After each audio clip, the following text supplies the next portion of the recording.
All right. Google's on air.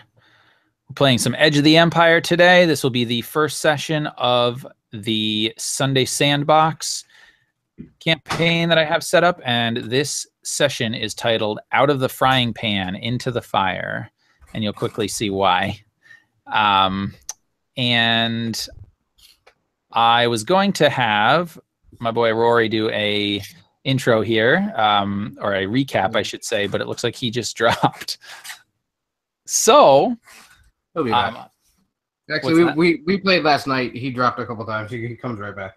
Yeah, no, that's cool. He's dropped a few times. So anyway, I'll just do the recap. Basically, this group is a group of ne'er-do-wells on the planet, or I should say the moon of Nar Shadda, the smuggler's moon, to be precise, in hut space. And they were looking for some kind of work, something to, you know, to get some credits in their pockets and feed their various obligations. And initially, their plan was to steal some, or actually steal from a hut casino known as the Golden Gundark. But that didn't go so well. And started out okay. It started out okay. Didn't end super great. So our slicer, Hemi, if you'd still like to, if you want to pick it up from basically what happened at the end of the trying to steal the security card from the guy at the Golden Gundark Casino. Oh, yeah, absolutely. Sorry, I dropped that at the worst time. So Hemi had noticed his companion Zaya having the card. We had worked ourselves into exactly the type of situation one might expect when caught between a hut and a hard place. And it was at that point, as the Trandoshan grew aggressive, Hemi decided it's time to just get out of here. And as he usually does towards the back of the group, he split for the door. Everybody else followed. So I'm trying to pull back everybody's names at the same time.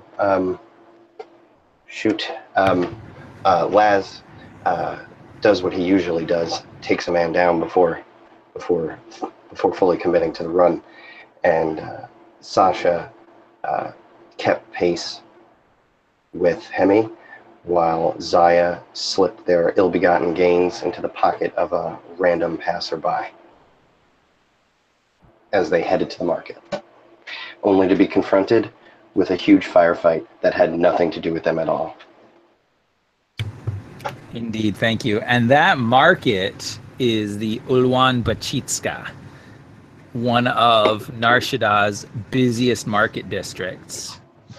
It is nestled deep within the planet's decaying urban sprawl, and this bustling marketplace where fortunes are made, lives are destroyed, and the eternal words "buyer beware" or "bedwani wabdana" in Huttese have never been more accurate. And this is where you found yourselves, yes, in the middle of a firefight with a Twi'lek smuggler who you come to find out is named Corte Voss and her crew, trying to do some business with Thamoss, the Trandoshan weapons merchant. And it didn't go so well. Corta, apparently, from the brief interaction that you found, or that you witnessed, I should say, was trying to pull one over on Thamoss, and Thamoss wasn't having that. Orders his thugs to open fire, and that's what happened. They opened fire from all over the marketplace, taking out some of Corta's crew, catching you guys in the crossfire. And it was at this moment that Laz, after a plea from Corta for help, decided to confront Thamoss and try to steal or take or otherwise disarm this enormous Trandoshan of the highly, excuse me, illegal and highly deadly disruptor pistol.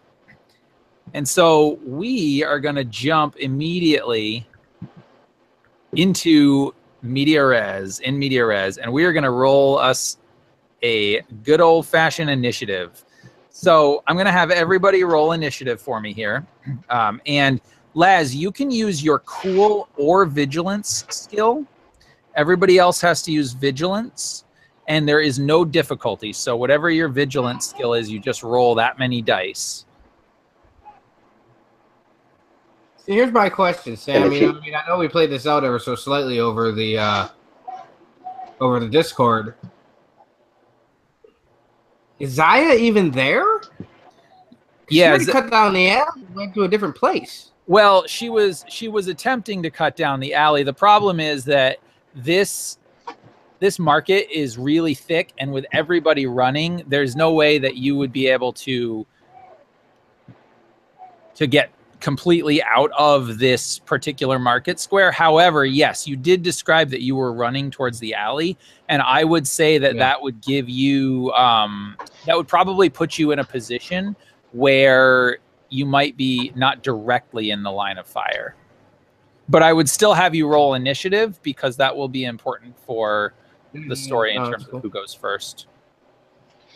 What if you don't have vigilance? What is the overriding? So, yeah, so attribute? vigilance is, I believe, based on, where is it?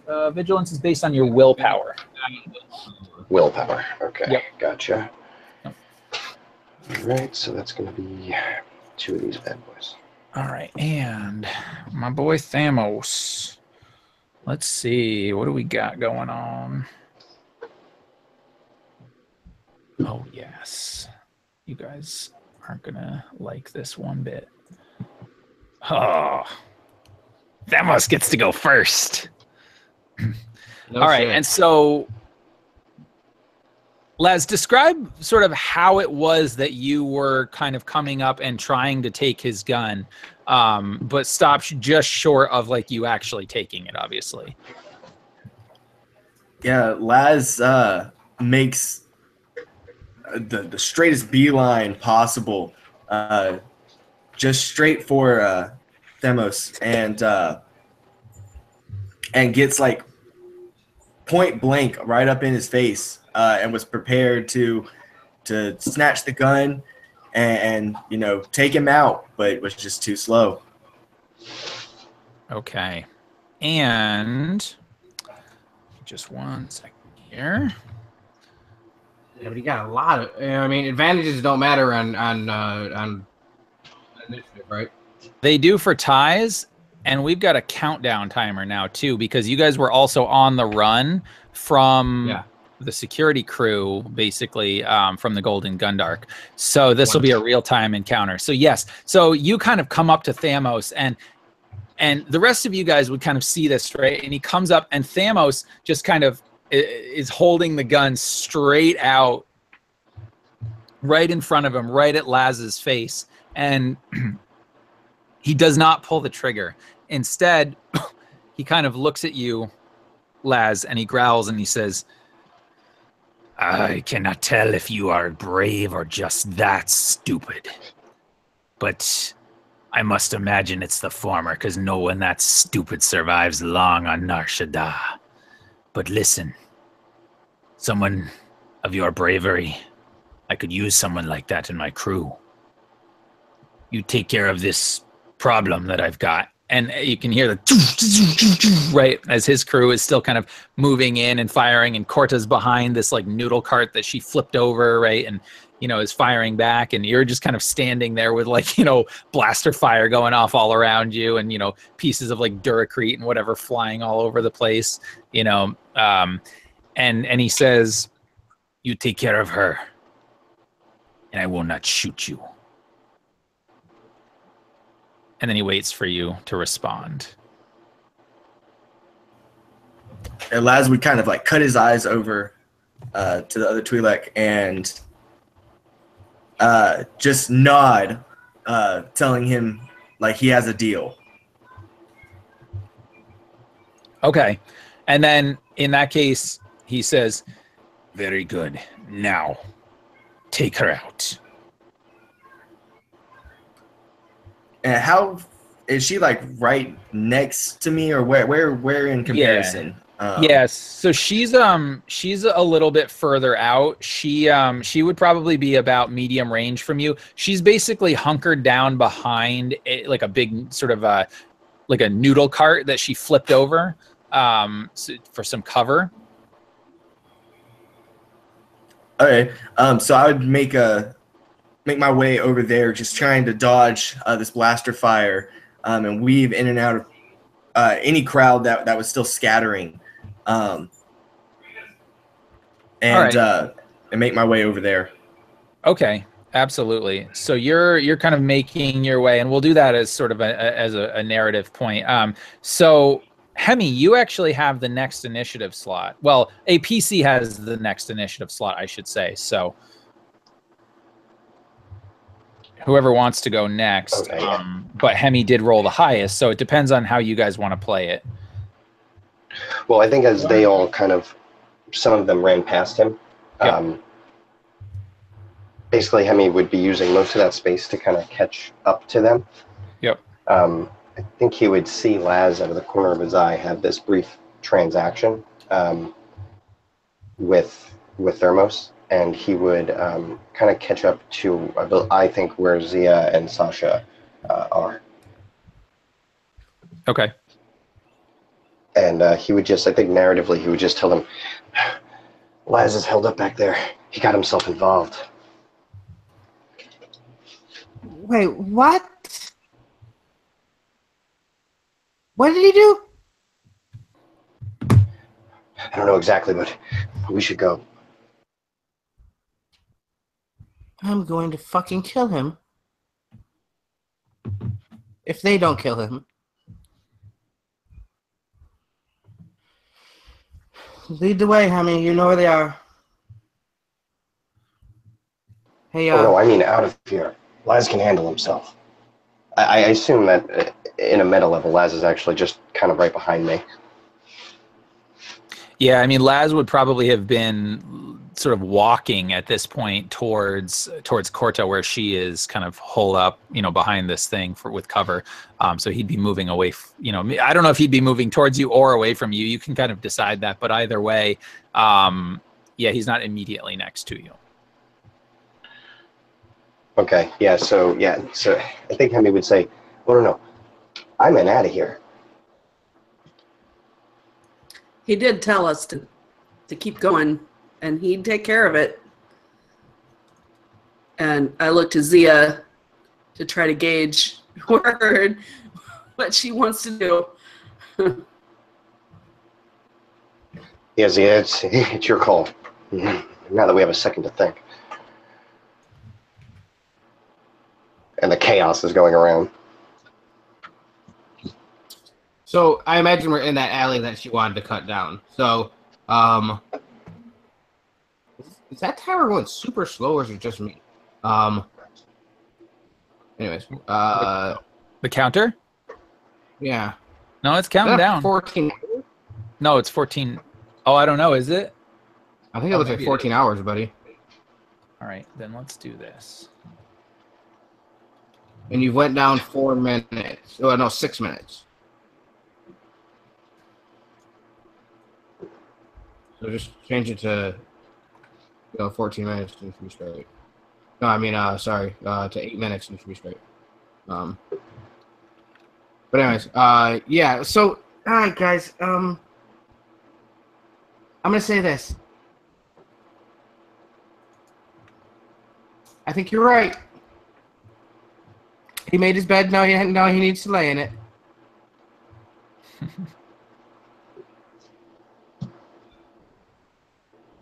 And so you guys are going to attempt to make your way out of the alleyway here and leave Laz to his own devices? I guess so. I tried to pass that to the only player that I thought would bring us back in. But it looks like we're leaving. Wait. So I'm not done. The boss. and then as soon as she turns around to start walking, she begins to think about how she feels about Laz. She goes, again, if they don't kill him, I'm gonna show him what's up. Follow me. And she walks back out into the marketplace, dodging in and out of stalls, so on and so forth, making sure she doesn't get herself shot, and tries to get eyes on what Laz is doing. All right, excellent. And Sasha, what would Sasha be doing? So, she'd follow Zaya and look for some cover, something to get behind. And so I've been trying to figure out, do people usually run around with their weapons here because it's such a rough city, or? Yeah, pretty much. I mean, you can assume that everybody would be armed. If you're not armed on Nar Shadda, you're a fool. You're sitting duck. Okay. Yeah. Good. Yeah, I would find some cover and get behind that, and then try to get my slug thrower out and try to take aim toward covering Laz. Okay. And so currently you see Laz heading basically right towards this noodle cart, and where Corte is kind of holed up at this point, and she's firing, and Laz is just sort of walking. And I am Laz, I'm gonna have you make for me and let's see. I think I'm gonna have you make it either a coordination, which is agility, or athletics, which is based on brawn roll for me. Basically to try to get through this without getting shot. And I am going to make this, normally this was going to be 2 purple, but I'm going to go ahead and flip a dark side point, and I'm going to say that you got to upgrade it so it's 1 red and 1 purple. Okay, and it was either athletics or what else? Or coordination. Coordination would basically be sort of quickly, I mean, not quickly, but carefully sort of picking your way through, you know, trying to use your agility to kind of whatever, where athletics would be more like running and dodging and, you know. All right, I guess I'm going to use my coordination. Okay. So, okay. Okay, fantastic. So you manage to kind of carefully pick your way through, you know, all of this. Sometimes, you know, maybe like ducking behind a, you know, a group of, you know, of like bystanders as they're kind of trying to flee the market. Others, you know, you get behind some market stalls or something like that. But on your way to trying to get to Corte, one of these, there's this Rhodian who owned this like juba fruit stand, right? And he had been kind of cowering down. I mean, he's got a gun in his hand, but he's not, you know, he doesn't want to fight, especially with this notorious, you know, weapons merchant. And so he's kind of hunkered down, and at this moment, he kind of had taken that moment to try to like jump out and make his break, and he kind of runs right into you, temporarily kind of being in your way. And so mechanically, it's just going to impose a setback on whatever the next check you have is. Awesome. And, oh, go ahead. Can I see him yet? Oh, yeah, you can definitely see him. Right. She's going to make her way over and through the market, try to make it to Kuroda before he does. Okay. Absolutely. So give me the same roll, either coordination or athletics, and against a 2 purple difficulty. Same difficulty? Nope, just 2 purple. 2 purple? Okay. Mm-hmm. We're going to go with coordination. Okay. So they're both the same. All right, let's try it.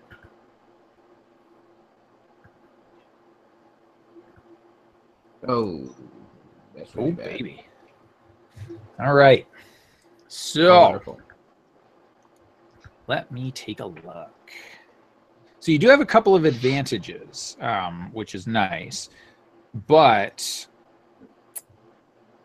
you are not able to make it into the market square. As you're starting to try to make your way through, there's just a press of people that are kind of pushing towards the same alleyway that you were trying to make your way out of, and you just cannot push through them in time before Laz is going to act. However, you do have a couple of advantages there. So is there anything that you can think of in particular that might be advantageous to you? Yeah. What does this person sell? This Corona person. Corte, well, so she's a smuggler, so she just kind of takes on any jobs that might be available. But that's really all you know of her. I was about to say, is it somebody I know?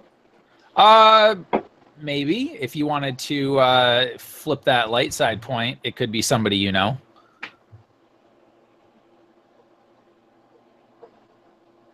Otherwise, if you wanted to, you could try to make a knowledge underworld check, but it's going to be pretty hard because you're basically like under fire here. So yeah. All right. With those advantages, can I just try to make a distraction on this side of the? You know, like I don't know. Maybe when she gets out into the marketplace, she knocks over a stand, which just everybody notices that that has happened, and she starts an argument with that cart owner, so that everybody kind of notices that is happening. Maybe they turn their head. Yeah, and I'll tell you what. That will give you. Just make note of this. That'll get you +1 ranged defense, because you're basically behind this cover. So, but yes, that also does cause a little bit of a distraction. All right, and so as this happens, you see Corte kind of pop up behind from behind the noodle cart, and she kind of sees Laz coming back, and Laz, you kind of see her, this puzzled look on her face, and she says, "What are you doing back here? Please!" And then she's like, fires right over your shoulder as Thamoss's thugs are kind of rolling in, and then she kind of looks over her shoulder and she says, "Oh, just what we need." And it's at this moment that you hear, "Hey, stop them!" And the casino security has arrived on the scene. There's 2 thugs that you notice immediately from the Golden Gundark. Wonderful. Jeez. And then Corte is going to take a shot at Thamoss and see if she can hit him. But I don't think she's going to. Let's see. Actually, she's pretty good. Let's see.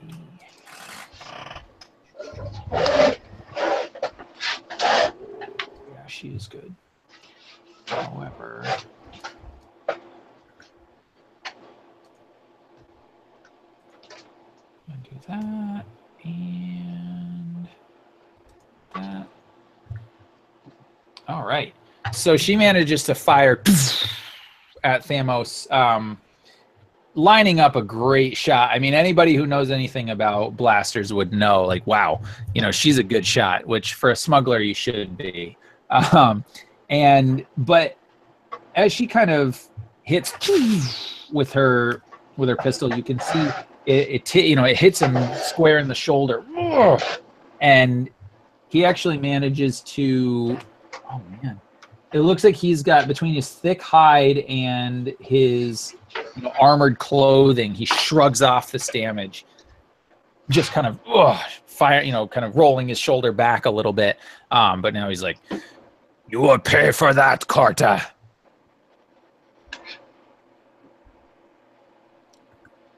And with that, we jump back to the top of the initiative order. So at this point, you see Thamoss. He actually is no longer just waiting for his thugs. He's moving in, and he's going to try to shoot back at her. So, where's his thing? All right, he's not as good, but he's got a big, nasty-ass weapon. Okay, and you see him pull out his big disruptor pistol and starts firing this thing just, right at her. She ducks behind the noodle cart, and Laz, you would kind of almost dodge out of the way instinctively as well as this, bolt comes flying past and kind of some of the wood that was made of, the noodle cart was made of, kind of shatters, and you hear again all the screaming, as people are running, and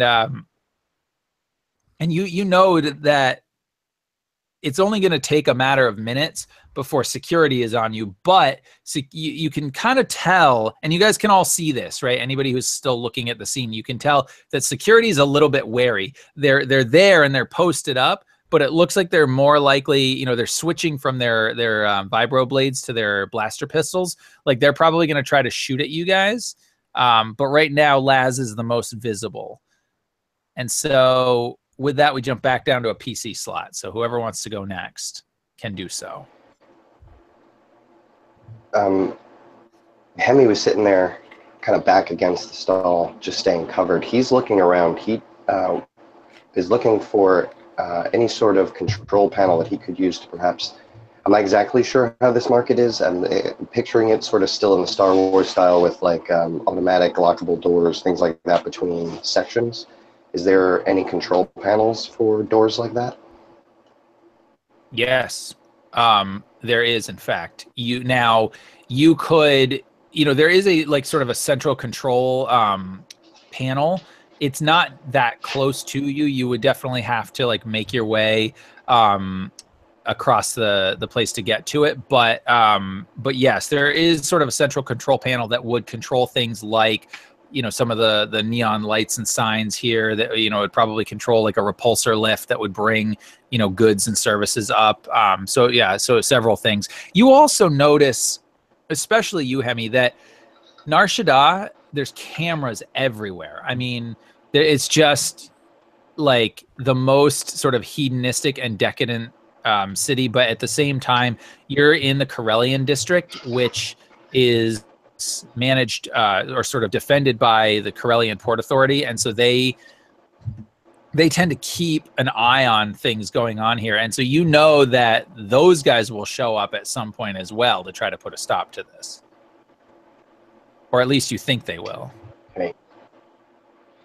And is Sasha still next to me? Or near me? I think she would have stayed near you in trying to take cover. So I would assume she is. So Hemi's just going to lean over to her, and I don't know how much she can hear with all the blasters, but basically he's saying, there's a control panel over there, and he's pointing, and he's saying, give me a little fire to cover.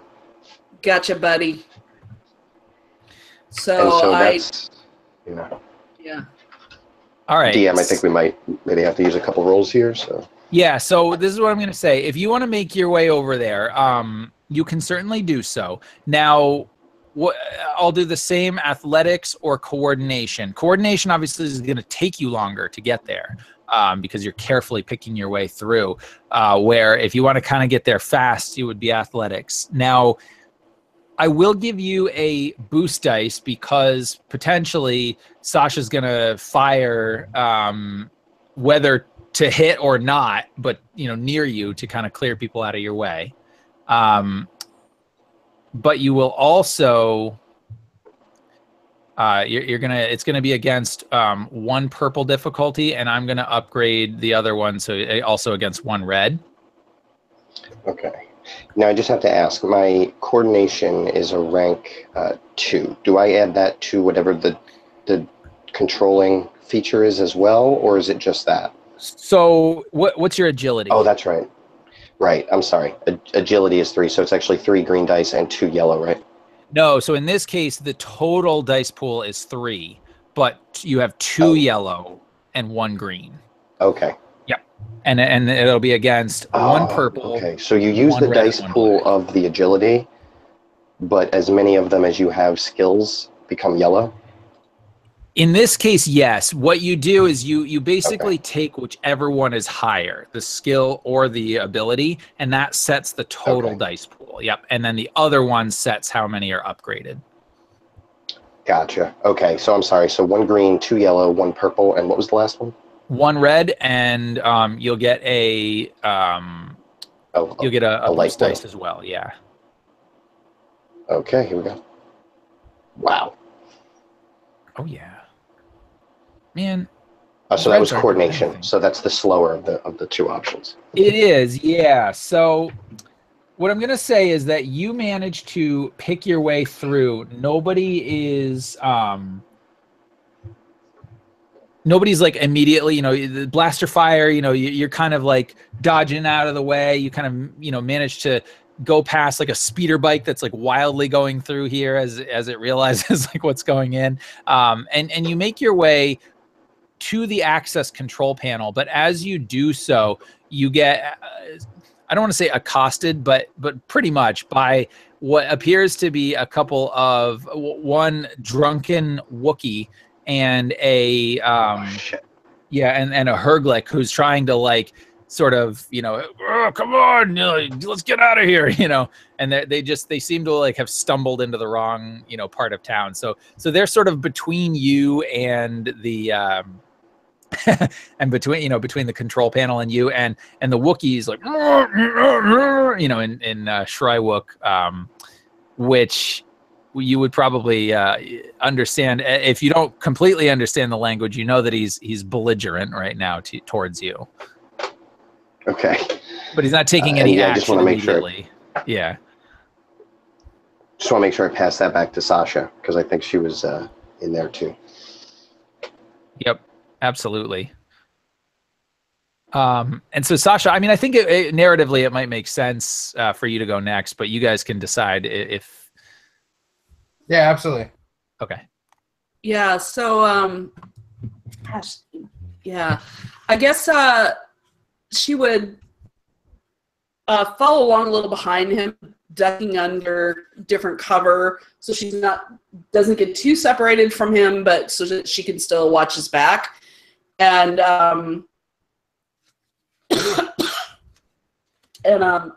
actually, I'm wondering, I'm scoping what the as I see this other stuff happening, I'm also watching to see what security's doing. And is there anything like overhead in this space? Is this just a big open? It's a building of some sort, right? It's not really a building. I mean, it's an open air market, but you're not in the top levels of Nar Shadda, so there's always stuff above you.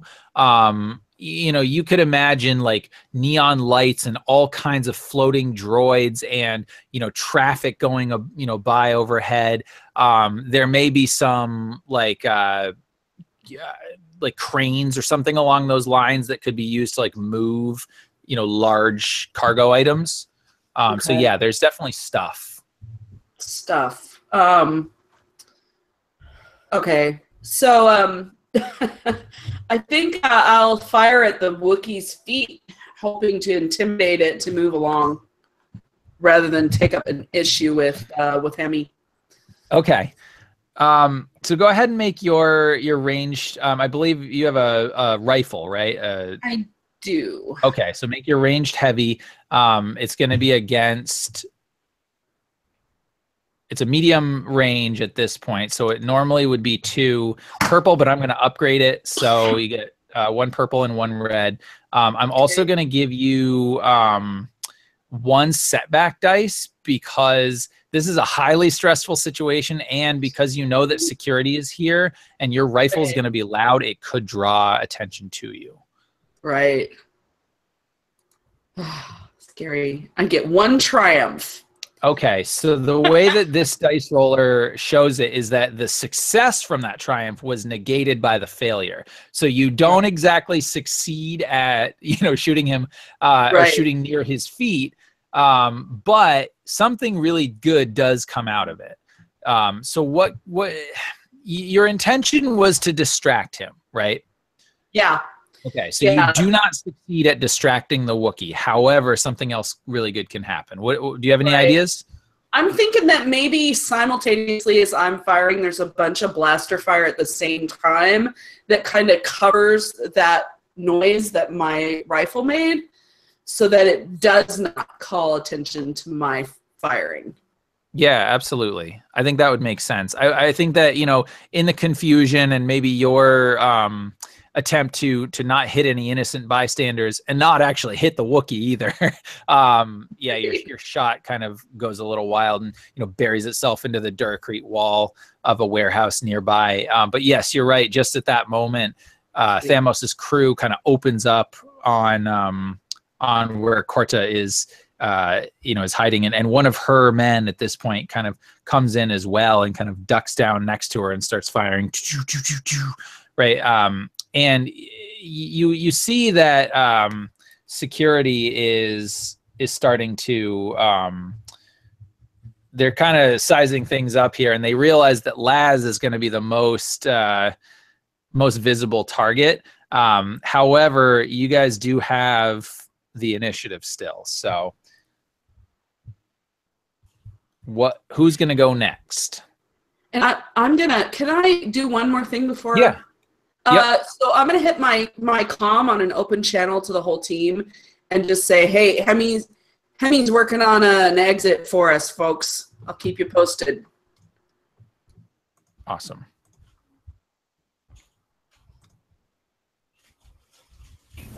Zaya, do you want to go next or do you want Laz? No, go ahead, Laz. I'll go last. Okay. So 2 questions. One, I believe you said it was a Trandoshan that kind of got in front of me and messed me all up as I was making my way over there, right? Yes. Okay. Is he still in front of me, or has between all this going on have we kind of separated a little bit? Yeah, no, he would still be there. Like this whole thing is, is happening like split second. So yeah. Okay. What I would like to try and do is, because you said he had like a little blaster in his hand, right? Yep. Okay. What I want to try and do is a similar kind of move where I take his blaster while I'm like trying to get around him to like wrap my arm around his neck or something to basically like take a hostage, more so to like give me some cover. Yep. Kind of do it in one move. Okay. Yeah, that sounds good. So what I'll say then in this case is I think that would be a brawl check. So you can go ahead and use brawl. And in this case, I'm going to say that it's against, I think it's going to be against 2 purple, but you're going to get a setback because obviously all the fire going off all around you, and this guy's sort of on guard. Now, keep in mind, you guys do also have, that we've got the destiny pool split now, 3-3. So you can use destiny points to upgrade your dice if you want, just to keep that in mind. Okay. Unless my team wants to. I don't see a need because I've got 2 rank in brawl and 2 in bronze, so they're both upgraded. So it's up to y'all if y'all want me to use one. If not, I'm good with just rolling that.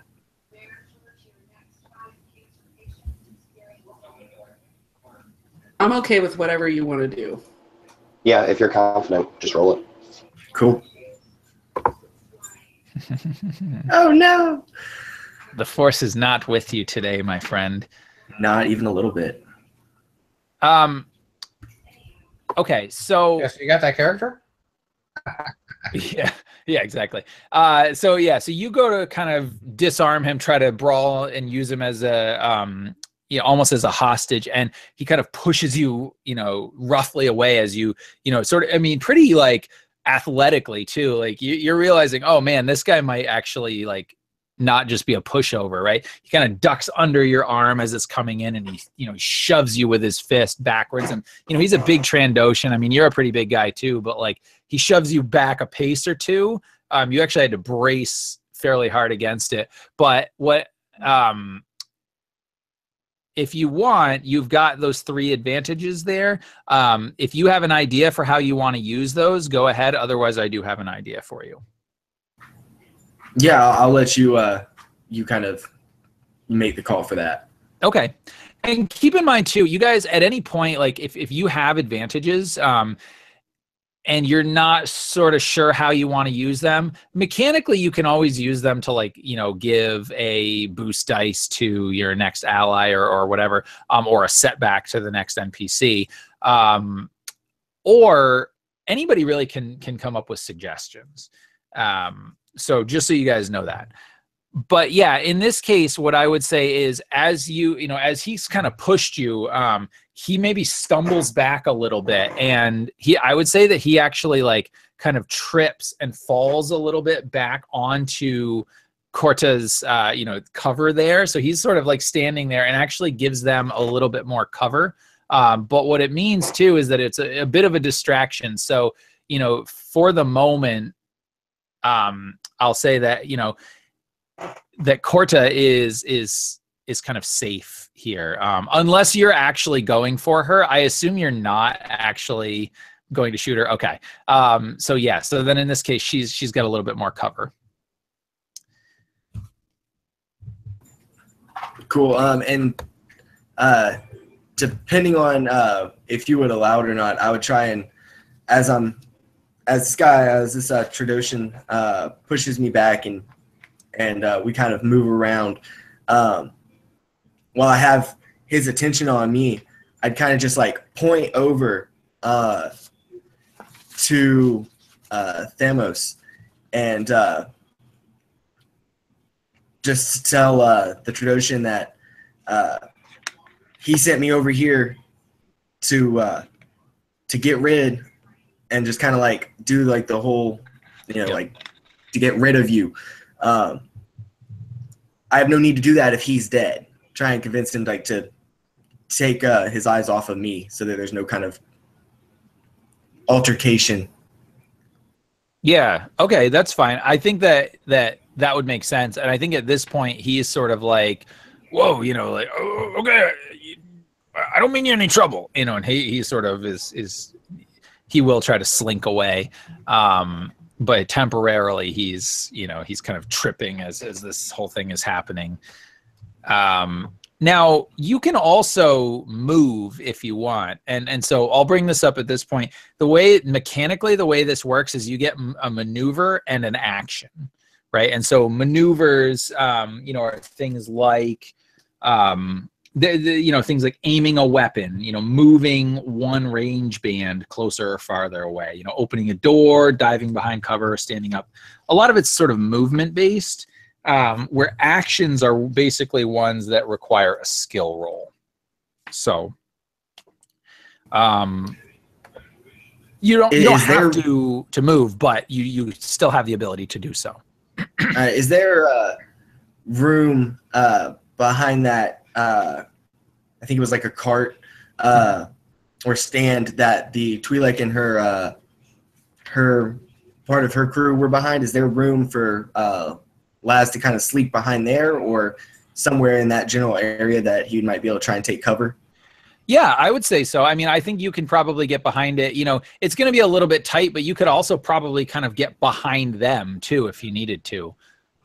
Yeah, I would just get behind them then and duck down, taking cover as well. Okay. And as you kind of do that, they both kind of temporarily turn and aim their guns at you. And like they look frightened. They're like, whoa, what?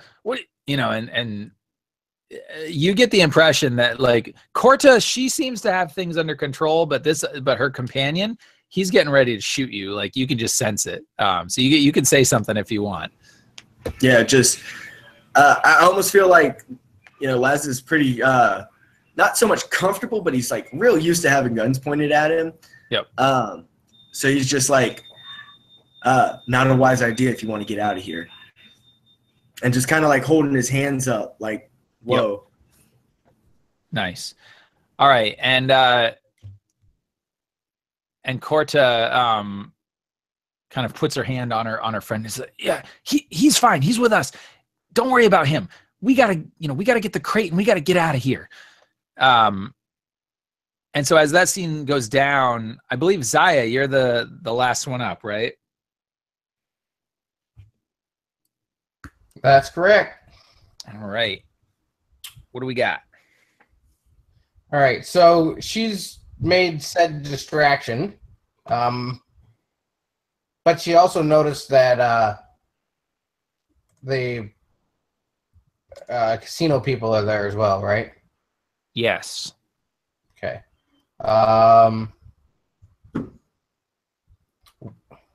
What direction is the ship? Well, that's a good question. Let's talk about that for a minute. Have we decided that you guys actually have a ship, or do we want to play that out as part of the adventure? I like the idea that we already have it. Okay.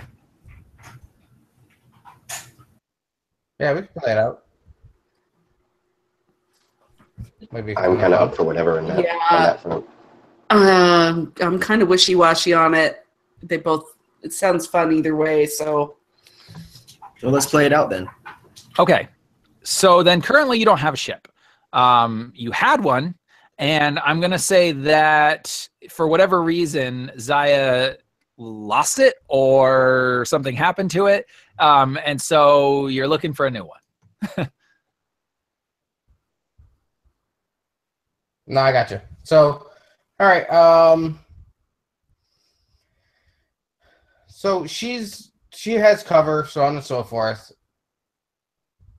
But she's now seen Laz have an altercation with the second Trandoshan, and now duck behind a cart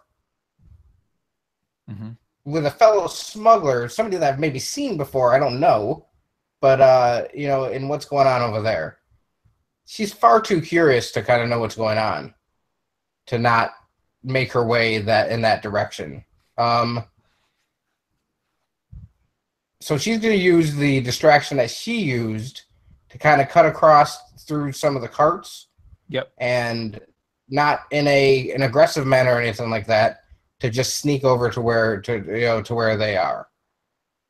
Okay.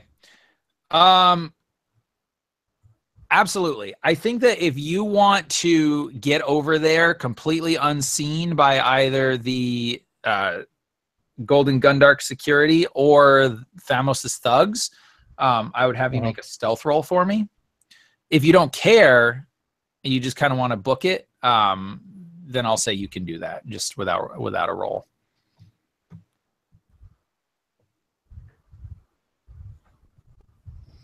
I think Hemi, separated from the group as he is, he would try to be stealthy about it at least.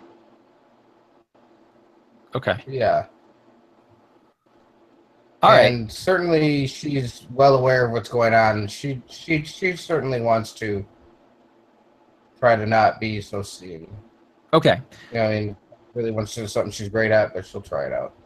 All right. So go ahead and make your stealth roll for me. This is going to be against 3 purples. However, I'm going to upgrade 1. So 2 purples and a red, because the force is definitely, well, so far it's been with you, so we'll see. Right. And that's agility? I'm actually going to flip as well. Okay. So I would like to flip back 1 and upgrade one of my green dice to a yellow one, please. Yep, absolutely. All right. So I'm 2 purples and 2 red. Sorry, and that was agility. 2 purple. Total? No. Sorry, hold on. It's Coming. 2 purple and 1 red. Okay. Yep. Yeah, Sorry. and it's not my agility. Yeah, and then your agility and your your stealth. Sorry, Rory, what were you saying? I was just making sure that it was agility, but I think I cleared that out, so we should be good. Yeah, that's not good for me. Oh well. Oh shit. Hangouts is about to do something bad on me. All right, so, well, at least Hemi got a couple of advantages. Uh-huh. All right. I tripped over a cart and fell down. Yeah, that's what we'll say. You tripped over a cart and fell down, or some debris or something, and maybe I imagine like the way it happened was, it was this cart selling, like, I don't know, like peaches from Naboo or something, really like rare, like really, yummy kind of expensive fruit. And you realize that the merchant didn't leave the scene. He was ducked behind his cart. And as you knock it over and all the peaches kind of go flying everywhere, right? And he, it's this Gran, right? So he's got the 3 eyes or whatever, and he's looking at you, he's yelling at you, "Oh, what are you doing? You fool, you're costing me all this money." And like, he's like, "Help me clean this up." Yeah, I think that sounds like a great plan. Why don't we pick from the other side of the cart, though? And you can certainly do that, but because there's like peaches everywhere, what's going to happen is on your next action, you're going to have a setback dice, just to try to kind of get up and get through all this nonsense. But you're definitely seen, and at this point, the security notices you. They also notice Hemi. Hemi, you are definitely trying to be stealthy, and I think that like you would probably make it about halfway to where you were trying to go, thinking that you were all, like, yeah, I got this. And then were you still trying to make it all the way over to the control panel, or are you trying to make it back to sort of Laz at this point?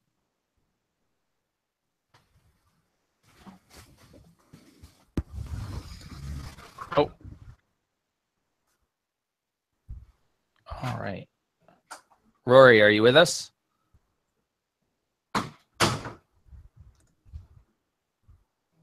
And all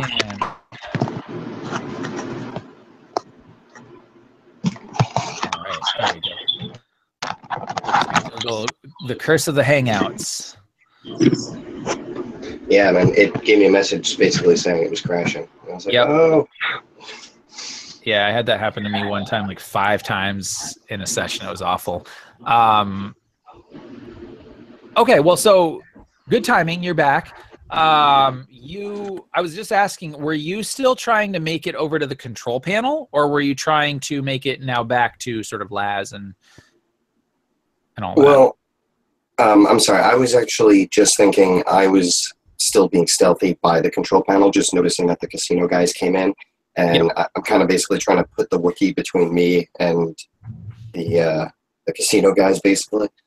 Okay. All right, great. So yeah, so that's what I thought. I wanted to make sure that you weren't sort of heading back in. Okay, cool. So yeah, so what ends up happening is you basically think that that's happened, right? Like you kind of maneuver your way, and the the Herglick and the Wookiee are sort of like, and the Herglick kind of gets the Wookiee under control and is sort of moving him. But you definitely like realize that the security guys know where you are at this point. You're sort of, because as the Herglick and the Wookiee kind of move by, you realize that you're kind of exposed. However, they are not looking at you directly, because you hear this great big crash from somewhere, behind you, and you might turn just to kind of see what it is, and you see like Zia kind of and it looks like he dropped again. Nice. Well, anyway, we're gonna take Corte's turn because she's up next. She's actually going to be ducked down, and she looks to you, Laz, and she says, "Thank you so much for helping us. Please, we gotta get this crate of guns out of here. We gotta get it back to my ship. Will you help me?" I don't think I would. Laz would really immediately respond to her. He'd actually like push his comm and because I believe Sasha said something about a door. What was it that Sasha mentioned, a door? Yeah, I said that Hemi was working on an exit point for us. All right. So Laz would come on the comm and be like, Sasha, Hemi, where's that exit at? And Laz would be looking around trying to find it, trying to figure out where to figure out where to go before he gave her any kind of an answer. We're still working on it. Yeah, and Laz would definitely be looking around trying to figure out where they were so that when they're able to, try and make their way that way. Yeah, absolutely. And so you realize that, like, there is a, there's like a bunch of entrances, alleyways and whatever into this marketplace. And, you guys could make it out. No problem. I mean, even behind cover, like Corte is in a position where she could do it. But the problem is that she's got this big this big crate of guns. And, it's on a repulsor. So, she could push it, but like, it's going to slow you down. It's going to be unwieldy. And so she's just hoping to kind of get it out of here a little bit faster. And with Thamoss's guys like closing in, like they're gonna get to the like within short range real soon here. So she's basically like, we either got to go now or we might not have a chance. So Laz would just help her. Laz would just bring up the fact that we need to duck away. We got to get away where we can. And we'd probably just be nodding to one of the alleyways that's closest by. Yep. And she says, yes, we do, but I cannot abandon my guns. They're the only thing that will, well, the sale of them anyway, is the only thing that will prevent me from losing my head. Please, you must help me. And like after just like a split second of pause, Laz would say, 50% of the merchandise, and I'll get it for you. Yep. Wow. Man, you've been hanging out with Zaya for a while. Yeah. I think he even knows that he's probably in for like an earful if he doesn't come away with something from this. All right. I'll tell you what. Go ahead and make a negotiation roll for me.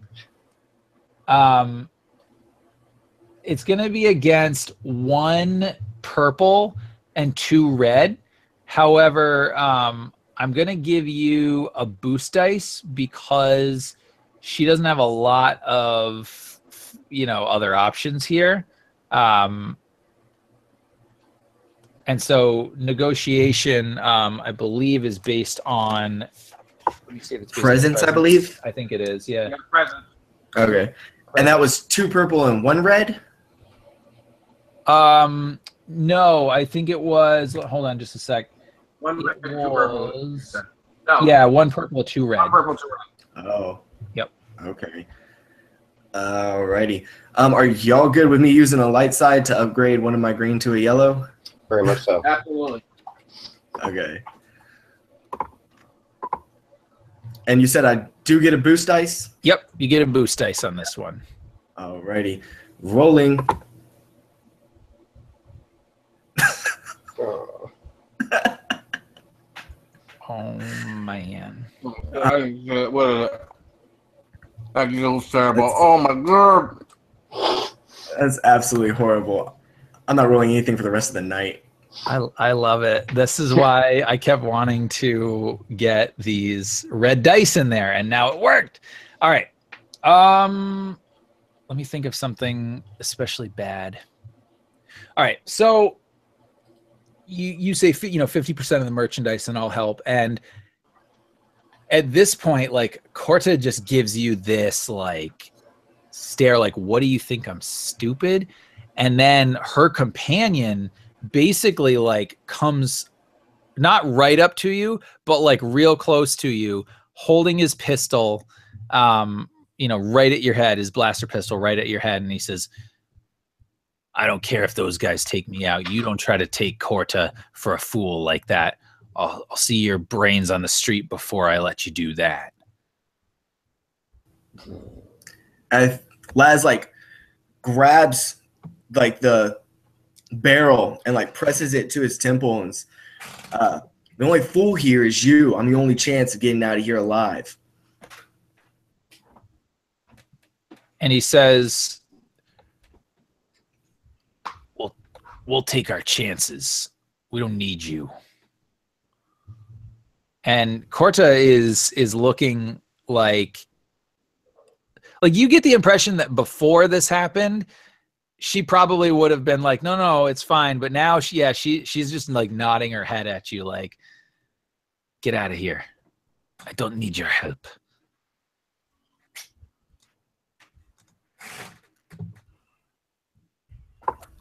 And yeah.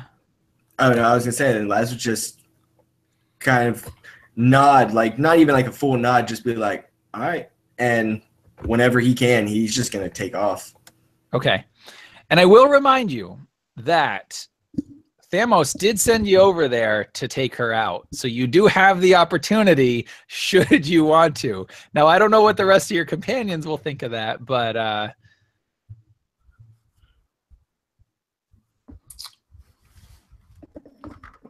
otherwise, they will start backing away. Her and her companion are taking the cart, and they are starting to back out of the alleyway. I think I probably would follow them. Yeah. Actually, I'd probably actually nod, like remembering, that Thamoss had kind of made this sideways deal with him, and kind of nod and just be like, okay, no problem. We'll talk about it afterwards. And not so much help, but just kind of be there with them as they're backing out. Okay, so you're going to sort of wait for Thamoss and kind of try to play it, or that like you're actually trying to help him? Okay. All right, that works. However, before Thamoss gets there, you see the security guys start moving in at this point. Thamoss sees Corte's, her and her companion and, a couple of the other, one of her other crew is still alive, and they're backing out. They're leaving. And so, Thamoss looks to his guys and he says, follow them. Make sure they do not make it out alive. And they start like running. So you guys are temporarily, at least, out of danger from Thamoss and his guys, or I should say from his guys. However, you see now that there are 2 more security personnel that have entered the scene. So you've got 4 guys basically kind of coming in on you at this point. And I would say that right now, Zaya is the most exposed because of the, her crashing over the cart. And you see them sort of moving into the, moving into the square, into the center here, where they're going. And it looks like, and Laz, you might know this because, I imagine maybe you had some like military training, or at least some sort of, infiltration training. These look like a team that they're going to kind of storm into the front, and then they're going to split up into, into 2 groups of 2. And they're going to take, 2 targets at once. And so the way it looks like, the way they're maneuvering, is that one of them is going to go after Zaya, I should say, and the other one is going to go for Sasha because she's currently holding a weapon. But right, now this is the security for the market. No, this is the casino security. So these guys are the ones that are mad at you. Right. The markets, the Corellian port control hasn't shown up yet. Okay. But as they're kind of coming in, you see Thamoss just walking over, and Laz, he would be heading right, right for you. You see him, he's still got his pistol out, his disruptor out, but he's making his way across the square. But for right now, he's not going to take any actions, but he's coming right for you. Doesn't necessarily look like he's going to shoot you, but it's hard to tell. But that being said, you guys do get the opportunity to act at this point. So who would like to go next? So are there, I mean, since it's a marketplace, what kind of, so Sasha's looking to scope out some like barrels of something, or crates or something, either that she could drop from overhead, or like something that would, broken open, might create a hazard for them to close in on us. Yeah, I mean, I think that sounds like a great opportunity to use a destiny point. Alrighty, I will do that. Yeah, so I think there's some casks or something, that has like something liquid or oily in it. And Sasha's gonna take aim at that and shoot it. Alrighty, sounds good. So I'll tell you what, in this case, go ahead. Did you flip that destiny point yet or no? No. There we go. Okay, perfect. So you don't have to roll, you just do it. Okay. So maybe we'll say that it's like, grease for speeders or something, and it's like or no, even better yet, I'll tell you what, even better yet, it is like the all the grease that like the fried noodle carts have like after they after they cook their noodles, and so like a couple of barrels of it, so you fire and or I should say actually, because you have a slug thrower, so and yeah, it punctures right through it and starts like spewing this grease all over the the middle of this thing, and like everybody at this point is sort of like try not to slip. Time to hit that exit point, folks. Where are we headed? I'm on my way. Has Hemi reached the computer? At this point, yes, you would make it to the computer. Okay, so I don't know what the equivalent is in Edge of the Empire, but basically what I kind of want to do is wait for them to actually hit the door while I start getting into the computers and see if I can't try to shut the door behind them. Okay, absolutely. So that'll just be a computers check. Okay. And it's just going to be against a standard 2 purple, but I am going to upgrade it. So you have 1 purple, 1 red. And yeah, that's it. And that's derived from intellect, correct? Yep, intellect, exactly. Okay. All right, here we go. Awesome. Oh. Right. Okay, so you kind of manage to go over to the control panel, and you sort of like pull the little box off it or whatever, just a little bit, so you can kind of take the little wires from your slicer's data pad and stick them in there, and then you manage to get into the port control system. And yeah, so basically the way that this thing is set up is it's basically an octagon.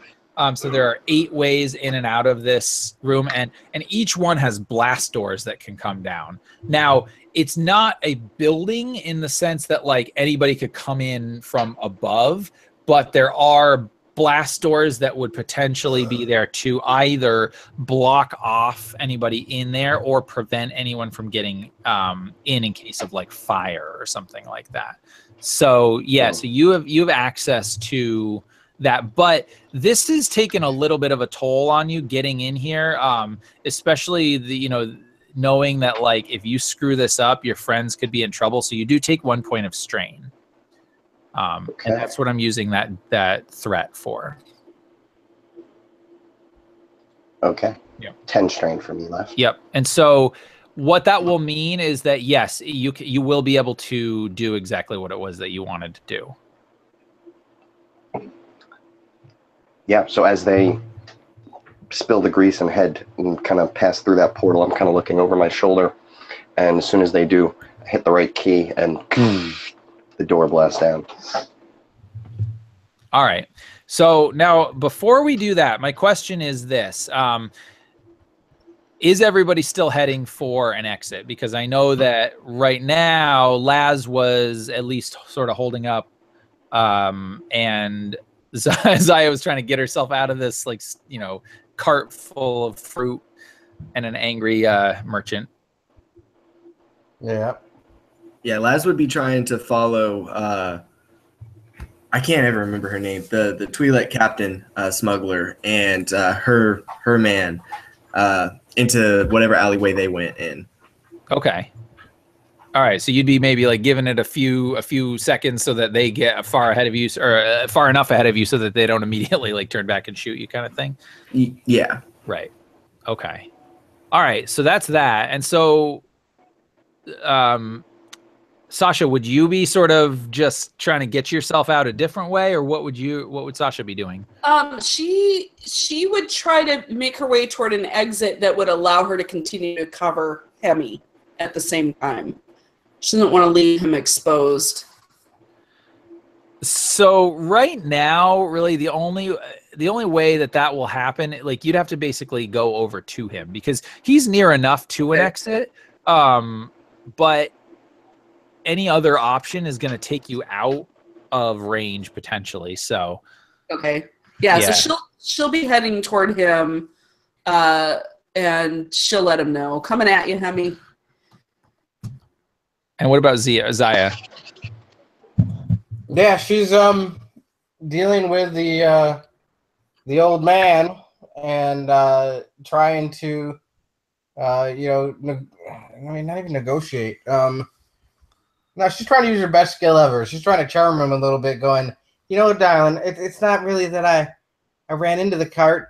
It's that when I was running across trying to not get shot, I'm sorry.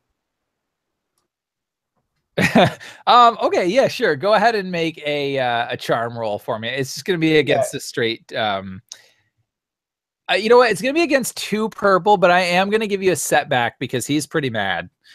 Yeah. You said that was already there. Yeah. All right. It's not a problem.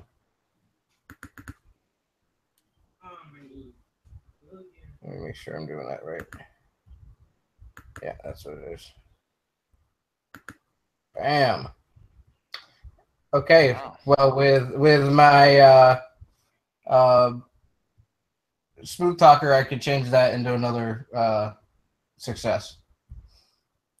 Change the triumph? Yeah. I mean, you don't even need to. Like, I would use the triumph because you've already succeeded. Okay. Yeah. So, I mean, you've definitely like charmed him so that he's not angry at you anymore. Keeping in mind that basically you were trying to charm this guy into whatever, liking you or whatever, how do you think that a triumph would? And I also, because of being a Zeltron, I also get an advantage, on this automatically. So okay. Between that triumph and the advantage, I just I kind of use my assets. I just kind of lean over a little bit and go,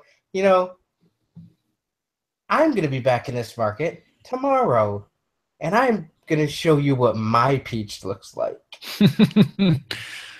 Oh, no. That's gross, because this Graham is like, what? But he is charmed, and so he's like, oh, very well, very well. And he actually like tosses, one of the peaches that he was picking up over to you, and he says, here, take this. And yes, I look forward to seeing you. I do. Now, and then he kind of looks around and he's like, but it is not safe. You must get out of here. Yeah.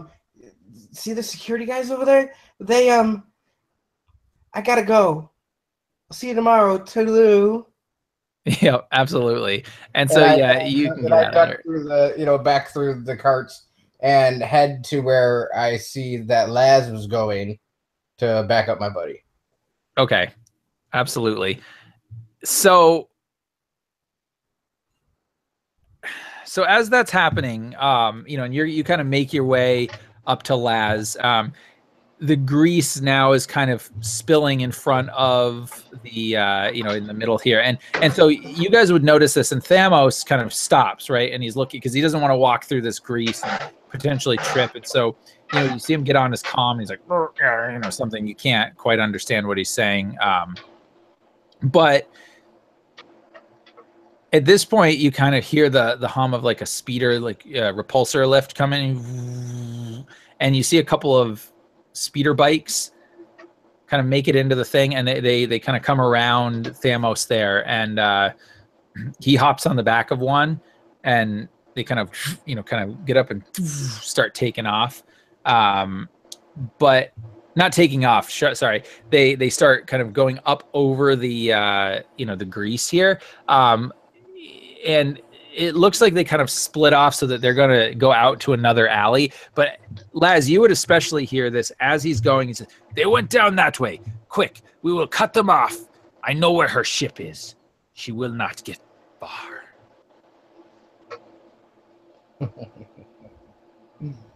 And so for a moment, you guys basically defying the help of your Duro Slicer, decide not to take the exits and are scattered all willy-nilly. So we're out of I'm not going to put us in initiative right now. We're going to jump out of initiative for just a moment because you guys do have a bit of a reprieve as the security's trying to figure out like how to get through all this grease and nonsense. So what are you guys going to do? Yeah, you know what I mean? I assume that the way that Zaya was going was away from where the grease was, and that now our Hemi and Sasha between the grease and where we're going, or are they on the other side of that as well? It depends, right? So Laz was at one of the 8 sort of alleyways out of here. Hemi's at a completely different one. Sasha's heading over to Hemi. I mean, you guys, the way it works is like you can go around the sort of perimeter and meet up with each other, so it's not a problem. But yeah, currently you're not all going in the same direction. Okay. Where did he close the door? Well, he hadn't yet. I guess I closed it just you guys. Okay. I guess. Okay. Yeah. I mean, well, if Laz followed her, then I closed it behind Laz. Okay. That's what you plan. But I guess I'm still maybe a little confused by that because Laz went down the alleyway with them, right? Well, he was waiting. He just was a little behind. He was sort of holding back until maybe they got a couple of seconds ahead, and then he was going to follow them, but he has not yet. Well, if he went and followed them before the casino group got to that door, then I closed it behind him. If he wasn't right behind them, then I never closed the door. Right. Exactly. Yeah. The way I pictured it was you hadn't actually closed the door yet. You were going to, and then your companions did not do what you were expecting them to. Then yeah. But you're still in the system, so you can. Yeah. So him waiting for them to put a little distance, would that make enough time for me to catch up to Laz? Oh yeah, totally. Yeah, you can make it to Laz. So, hey yo, Lughead, what are you doing? And Laz would roll his eyes and trying to procure a ship, and would I'd probably grab Zaya by like the wrist and try and like pull her with me to go faster, and as we're going, kind of not yelling because I figure we're yelling over like the blasters and stuff. Once we kind of get into the alleyway, do you think you could get us close enough to him for me to work my magic? Well, I'll tell you this. She doesn't know what I look like, does she? Nope. I don't believe so. So, a girl could go around and bump into her cart. So, So, Nod. And then No, you go come for from it. the other side. Well, why not? We'll head him off at the pass. I come from one direction, you come from the other. Yeah, you probably shouldn't mention that you know me though. I don't know you. And Laz would just nod and whatever way we could to kind of flank them. If we had to like split up down separate alleyways, however we would have to go about that, Laz would just take off in the opposite direction, trying to figure out a way to like get around to be on the opposite side of them. Right. So, absolutely. So you would notice that Hemi is kind of in the control, you know, like at a control panel. So you could potentially ask him to see if he can give you directions. Otherwise, you would have to make a streetwise roll to try to figure it out, because you may not have been necessarily in this part of Nar Shadda before. I am totally down for making spirit rise. That is my thing. But at the same time, hey, Hem, so we're gonna cut off. Well, Laz has a line on some stuff, so we're gonna cut him off. Can you close that door behind Laz? I've been waiting to close this door behind somebody. Yeah, I think you should close it behind Laz, and then is there blast doors on the other side? Like, can we close them in? I could close every door in this place. Well, I think. GM, can I close every door in this place? You could close every door in this place, but I think what Zaya was asking is there another set of doors on, you know, that would cut them off? And the answer is no. There's only the doors into this area. Doors on the one side. Okay. Yeah. So it wouldn't make a room. You know, it just should. Okay. Yep. Gotcha. Hemi would just kind of interrupt and say, "Sasha, you in for a good run? Because if you want, I could close every door but this one, and me and Sasha could lead him out the other way." Absolutely, whatever works for you. I like the way you think there, Hem. You're always right on top. So yeah, and Hemi would turn back to the keyboard, just start clacking away, getting ready to like launch an activation code to shut down 7 of the 8 doors. And Sasha turns her back to him so that she can watch. Now, I assume by now she's closed in on him. So she's got, you know, so they're kind of back to back while he's working so that she can keep somebody off of him. Absolutely. So I think the way I picture this is almost like, you know, you'd be surveying the scene, you know, top down, almost as like if a drone was going overhead, right? And you know, all this action sort of was going on, and then everything sort of freezes for a minute, and then you just kind of see, like, you know, all 4 of you kind of stuck in action pose, and then it would start again, and, you know, Laz would be going like sort of, I imagine, and correct me if I'm wrong, but maybe like straight down the one, you know, hallway after Corte and her crew, like knowing where they are, but Zaya would be kind of going around another entrance trying to cut them off, and then which is right near where the panel is, which is where they're going to cut down as well. So we close every other door besides that alley that the 3 of us are going to go down. Okay, gotcha. Yeah, and then you know, Hemi kind of, you know, make sure everything is closed, you know, ducks in, and maybe like Sasha is like backing down the alleyway with her, you know, with her pistol, with her rifle, you know, trained on the security guards. And they see where you guys are going, and they definitely say, "Don't let him get away. The boss won't be happy." And I think if you guys are all right with it, let's take a 5-minute break, maybe right here, 5 or 10 minutes, just you know, bio break or whatever. Yep. So let's convene back right around, you know, 9:35 Eastern. Yeah. Yeah. Perfect. Cool. Sweet. Thanks. Yep.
All right, so Chris, what do you think? Split the party already, huh?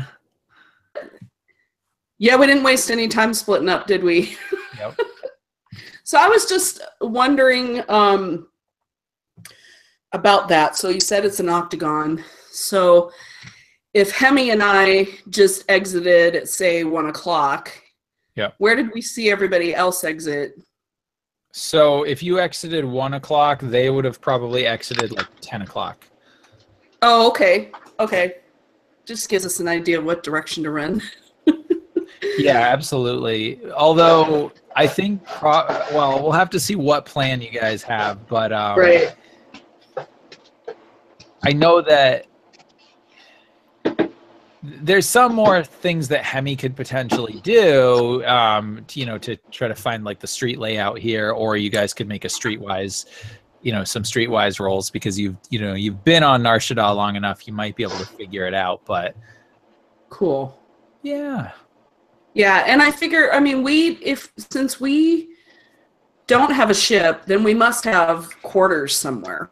Yeah, definitely. Maybe a couple of us have places. Or Well, that's why I was even wondering if maybe we had some kind of like meetup spot, just in case things did go south and we did have to split up, like at the casino or whatever, and we did have to split up. We probably had something set up to meet back up at. Right, that would make sense. I just kind of assumed that our comms would be our main way.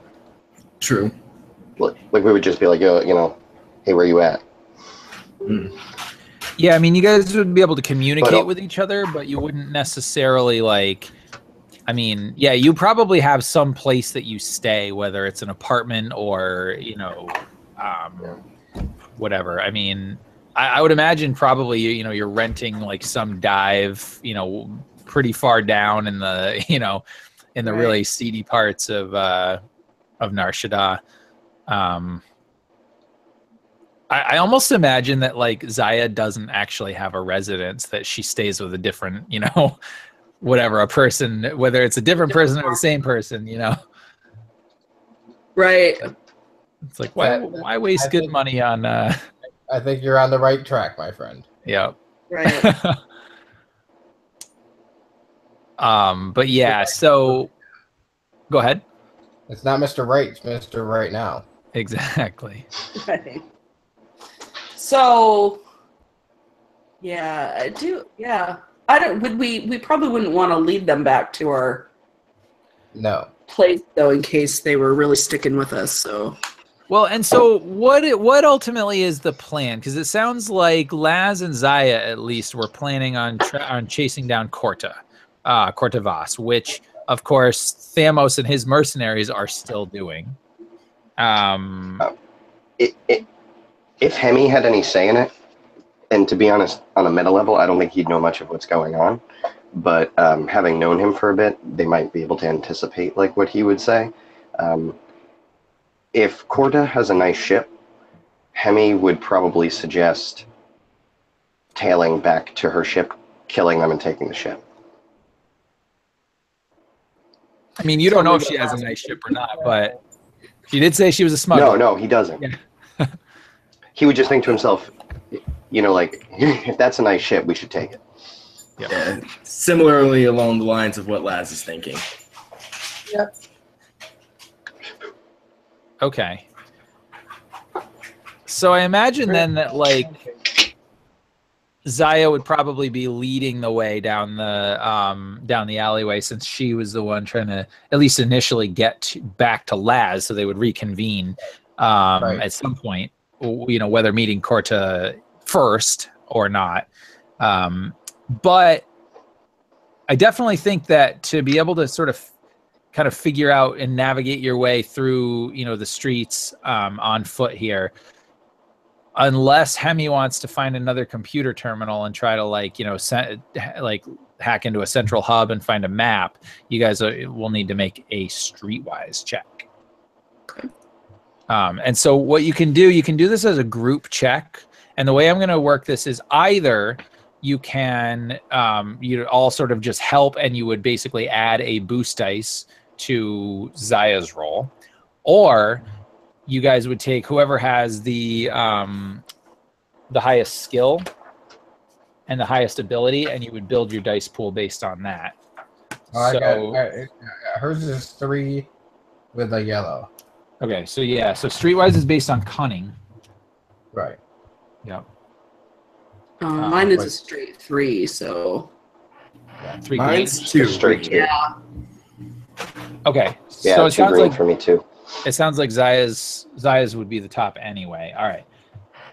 So what I'll say then is, Zaya, go ahead and make a Streetwise roll for me.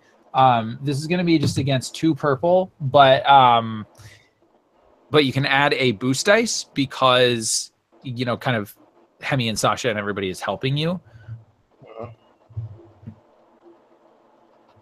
And that will help you kind of, well, in theory, figure out how to pull this off.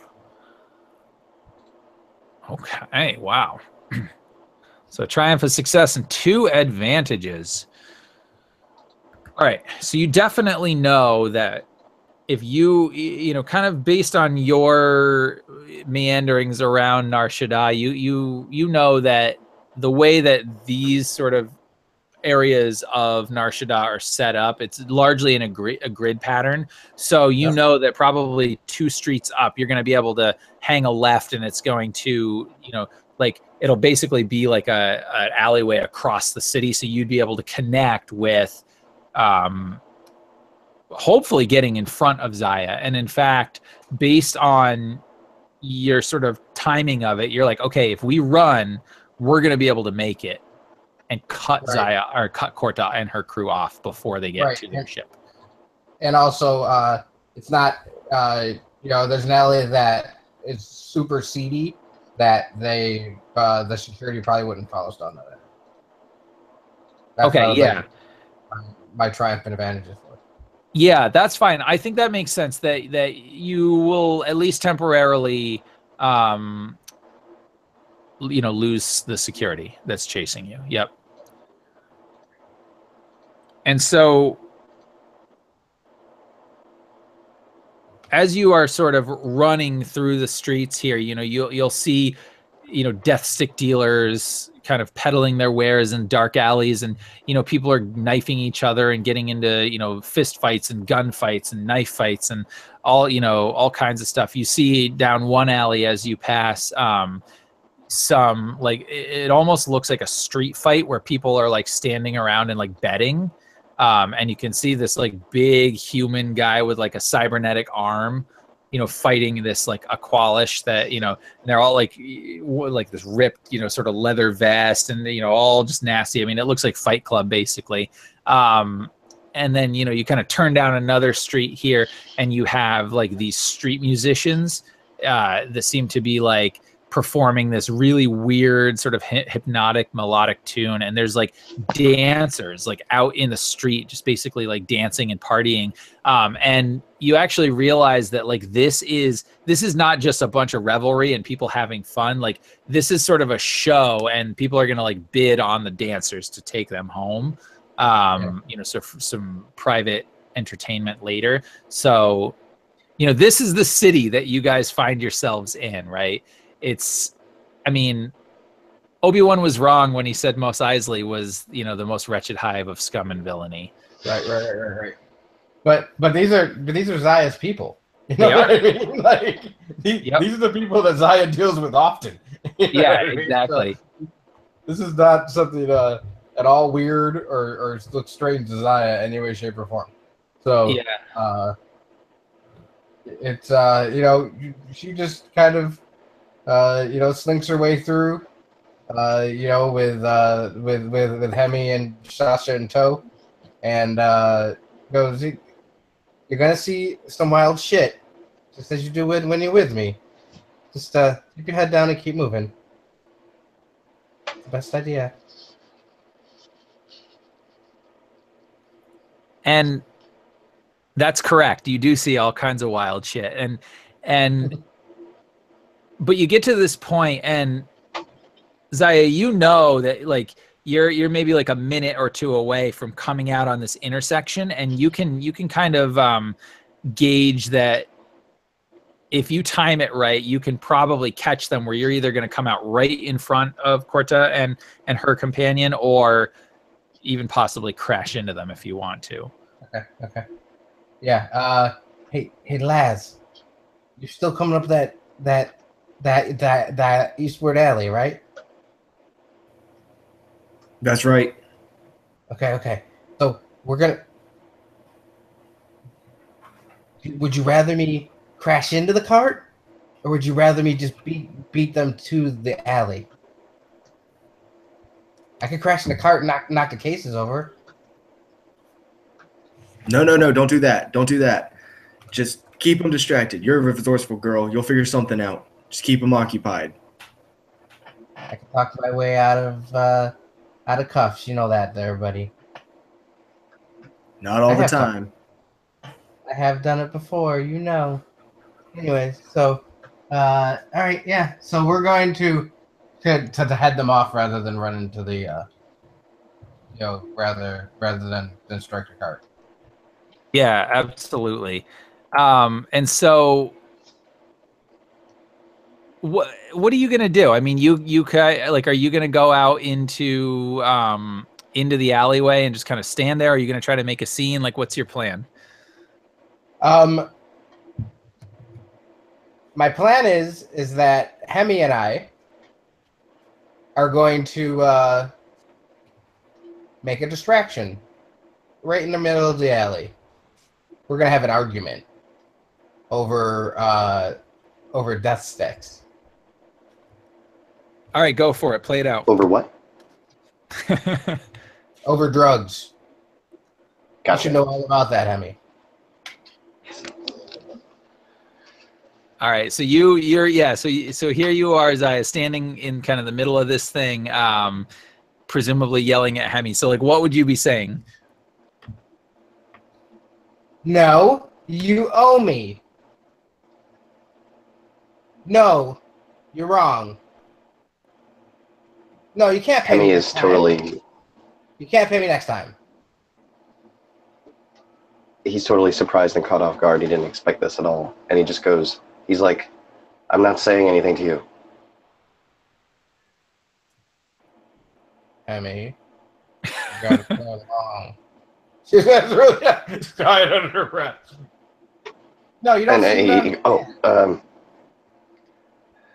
You know, no, if I go back to please. Boss,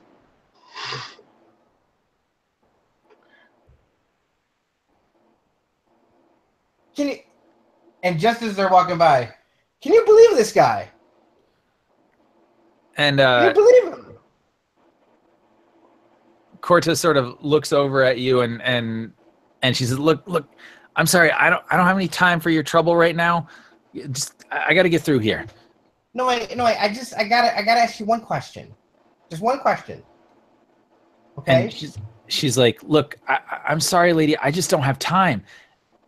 No, I fully understand. It's a girl-to-girl question. You can give me 2 seconds, right? It's like, "I'm not sure I have 2 seconds. What is it?"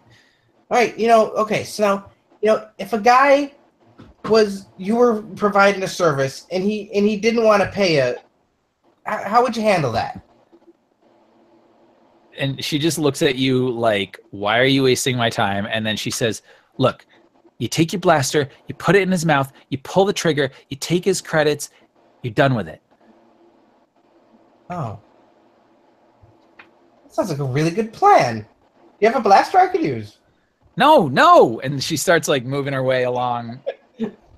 Sorry, Corey giggles at that. Yeah. All right. Okay, well, hey, you, where are you going? And she doesn't even respond at this point. She's trying to maneuver her way around you. Hemi runs up and tries to put his hand on whatever she's carrying, just been like, "Hey, where are you going with that? What is that?" You do that to Corta? Yeah. Oh boy. Okay. Don't worry, I got a plan. She's with one guy, right? Yeah. All right. So as you do that, you kind of come up. Hemi, as you're coming in, like as you're moving in towards her, you're sort of aware of the big dude with the gun that's like, kind of helping to push this this floating cart along, or this floating crate along, and or hovering crate. And like as you're coming in, his eyes are tracking you, and as you get closer and closer, like his gun starts to come up a little bit, and the cart like kind of slows down because nobody's actually actively like using the controls. And like you see him raise up like his blaster pistol, and he starts to say like, whoa there, but it's all in slow motion. Okay, yeah. Because you're like, it's like heartbeat time, like dum, dum, dum, dum. He's like, whoa. So yeah, as that gun comes up, my hands come up. Whoa, just curious, man. And he does his usual, like the voice he uses when he's trying to score in the taverns. Absolutely. And you realize too, like as you're like, whoa, just curious, and you realize like Corta's there with like, her blaster, trained at you as well. And she's like, who are you? Did Thamoss send you? Who's Thermos, man? I figured you must have been bringing something pretty sweet into town with a entourage like this. And she implying that it might be something that someone like him would be looking for. Drugs. Yeah. And so she says, "Why you looking to buy?" Always looking to buy. Yeah. It's like, well, and then she kind of looks to her man, and he's like, he's shaking his head like, no, don't do it, Corta. And she's like, look, I'll tell you what, you seems like you're probably in the business of finding things that, well, let's just cut to the chase. You look like a junkie. Junkies need guns to protect themselves. I got some guns here. You know anybody that wants to buy them, or you want to buy them yourselves? I got some more back at the ship. I'm more than willing to sell them to you, but we can't do it right here. Well, give us the hanger and we'll be right behind you. He's like, oh, yeah. I know everyone around town. She's like, okay, so... And you realize, like, she sort of dropped the accent that she had before in the thing. She's like, so... Yeah. And you don't know if, like, what her real accent is or not, but she's doing something different with you. And so she's like, so... You know someone, as in, like, you got a buyer? Hey, all of my dealers like to keep pistols on them, so if that's what you're looking to unload, then I'm pretty sure I know a few guys that might be interested.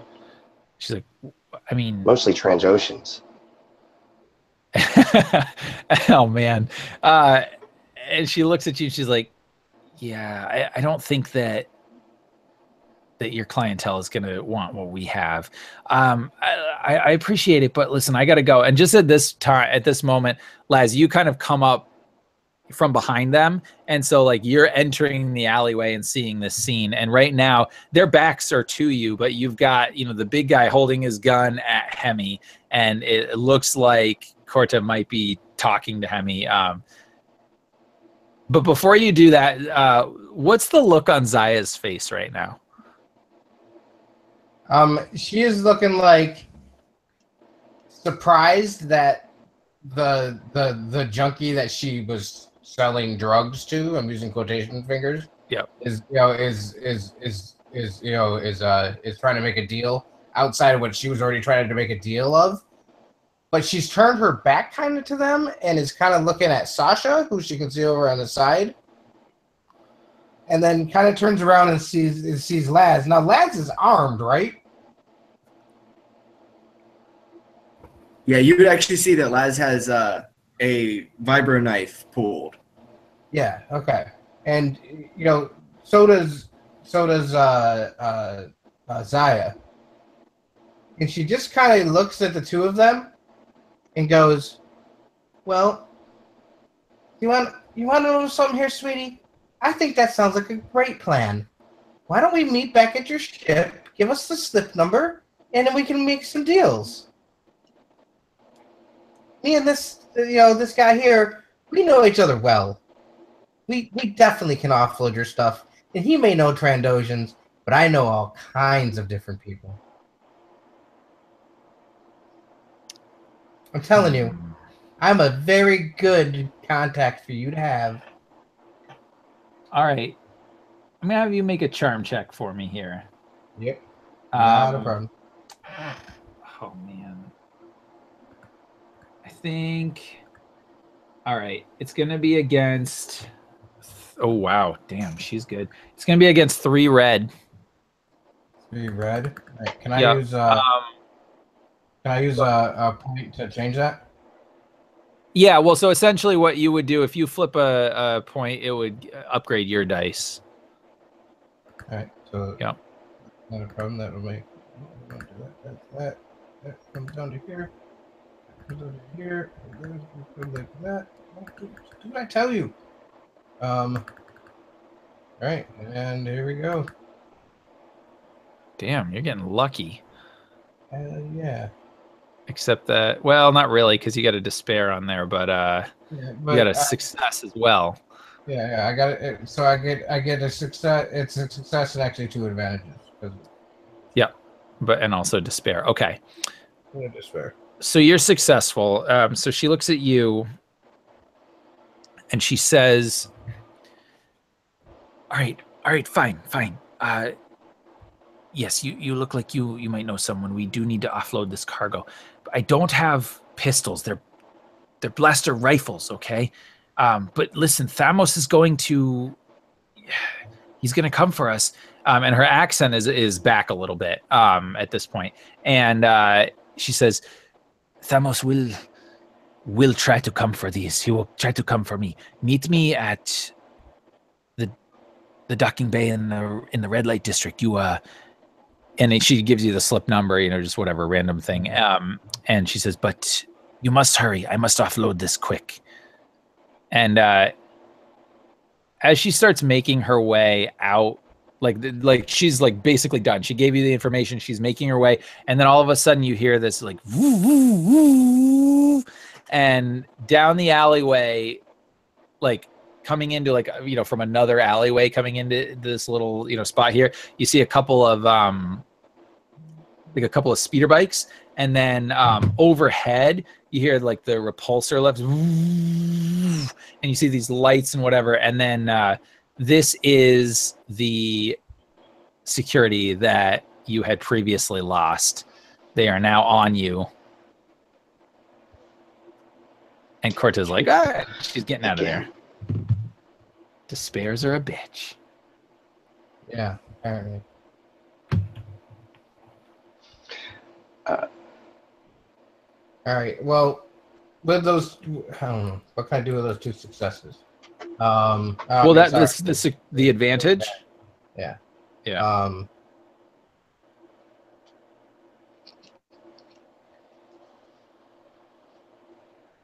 I don't really know.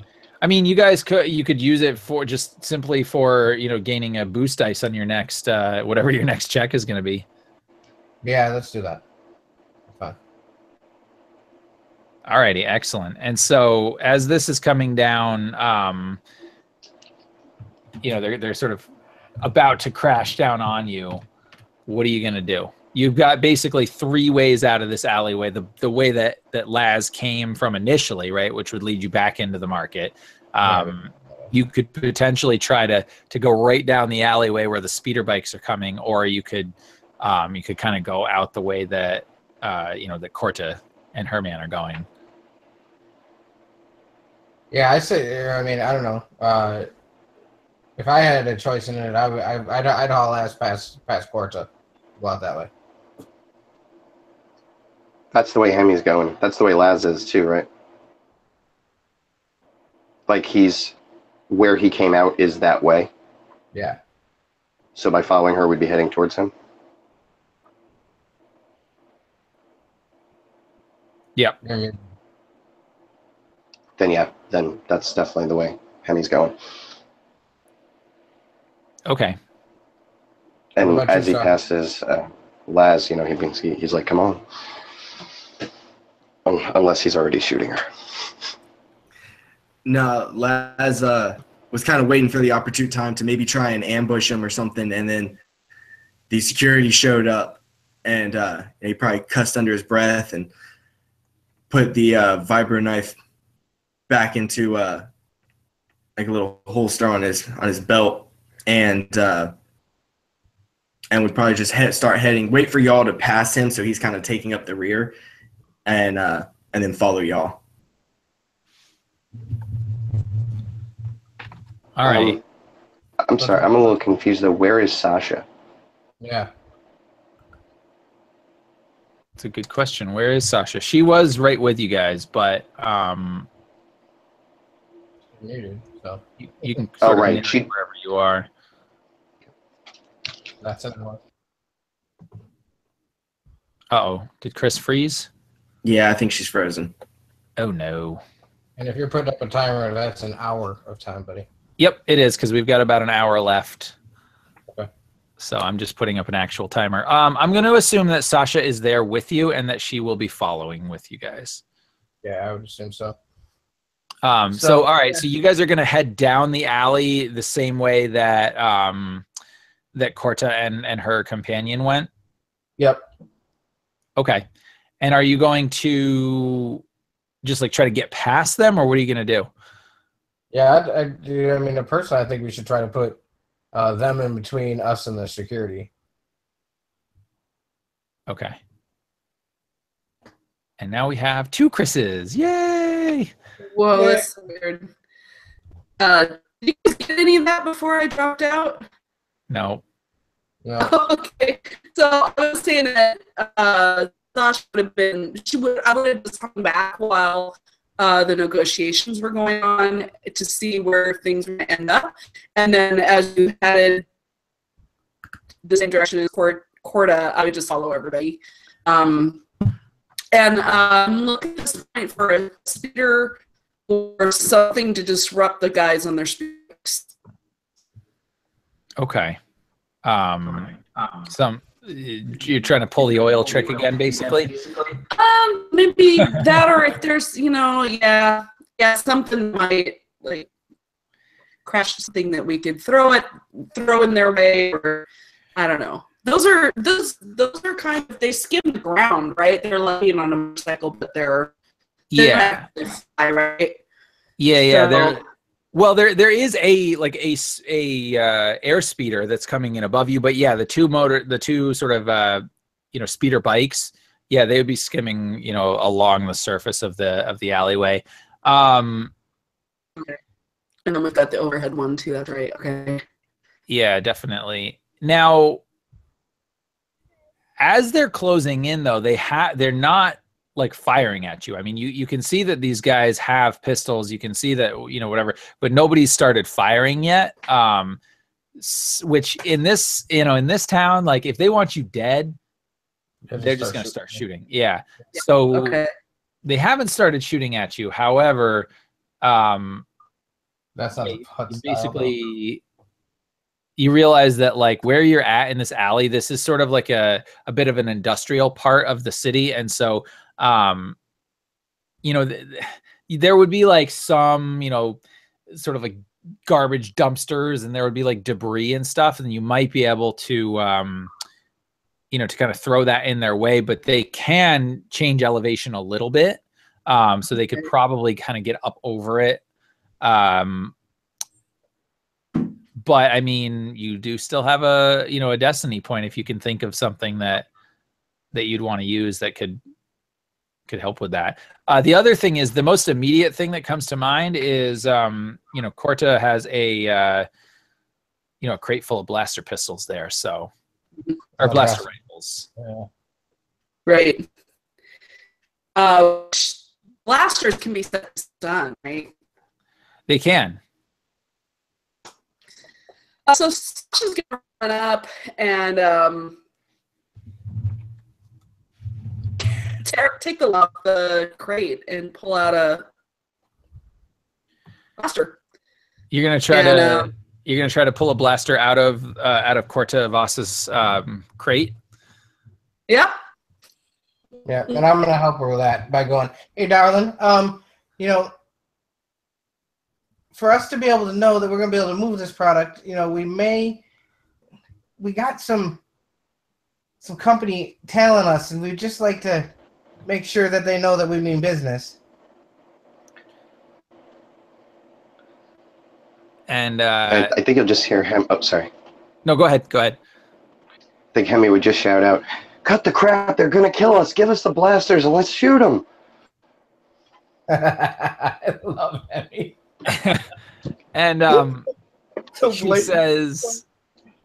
says, "Listen, whatever trouble you have with them, there's no trouble of mine. You leave my blasters alone unless you pay for them. However, you want to buy this crate?" Aren't those two guys there after you, not us? No. These don't look like Thamoss's men. Uh, Wouldn't she see me if she looked back? Yeah, potentially. Yeah, she'd see you. Well, I mean, I assume, right? You came out into the alley. You didn't sort of hold back. Yeah, no, I would have Yeah. been like directly behind my crew, like Okay. pulling up the rear. Yeah, absolutely. So then, yeah. So in that case, then if you were sort of like, well, he was coming for you, wasn't he? And Yeah. she would say something like, "Are you with him?" No. But he's coming for you. It's like, well, tell you what, you take care of him, and I'll give you a deal on the blasters. But you better make it fast. Well, see, the problem is I don't have a blaster, my friend. That is not my problem.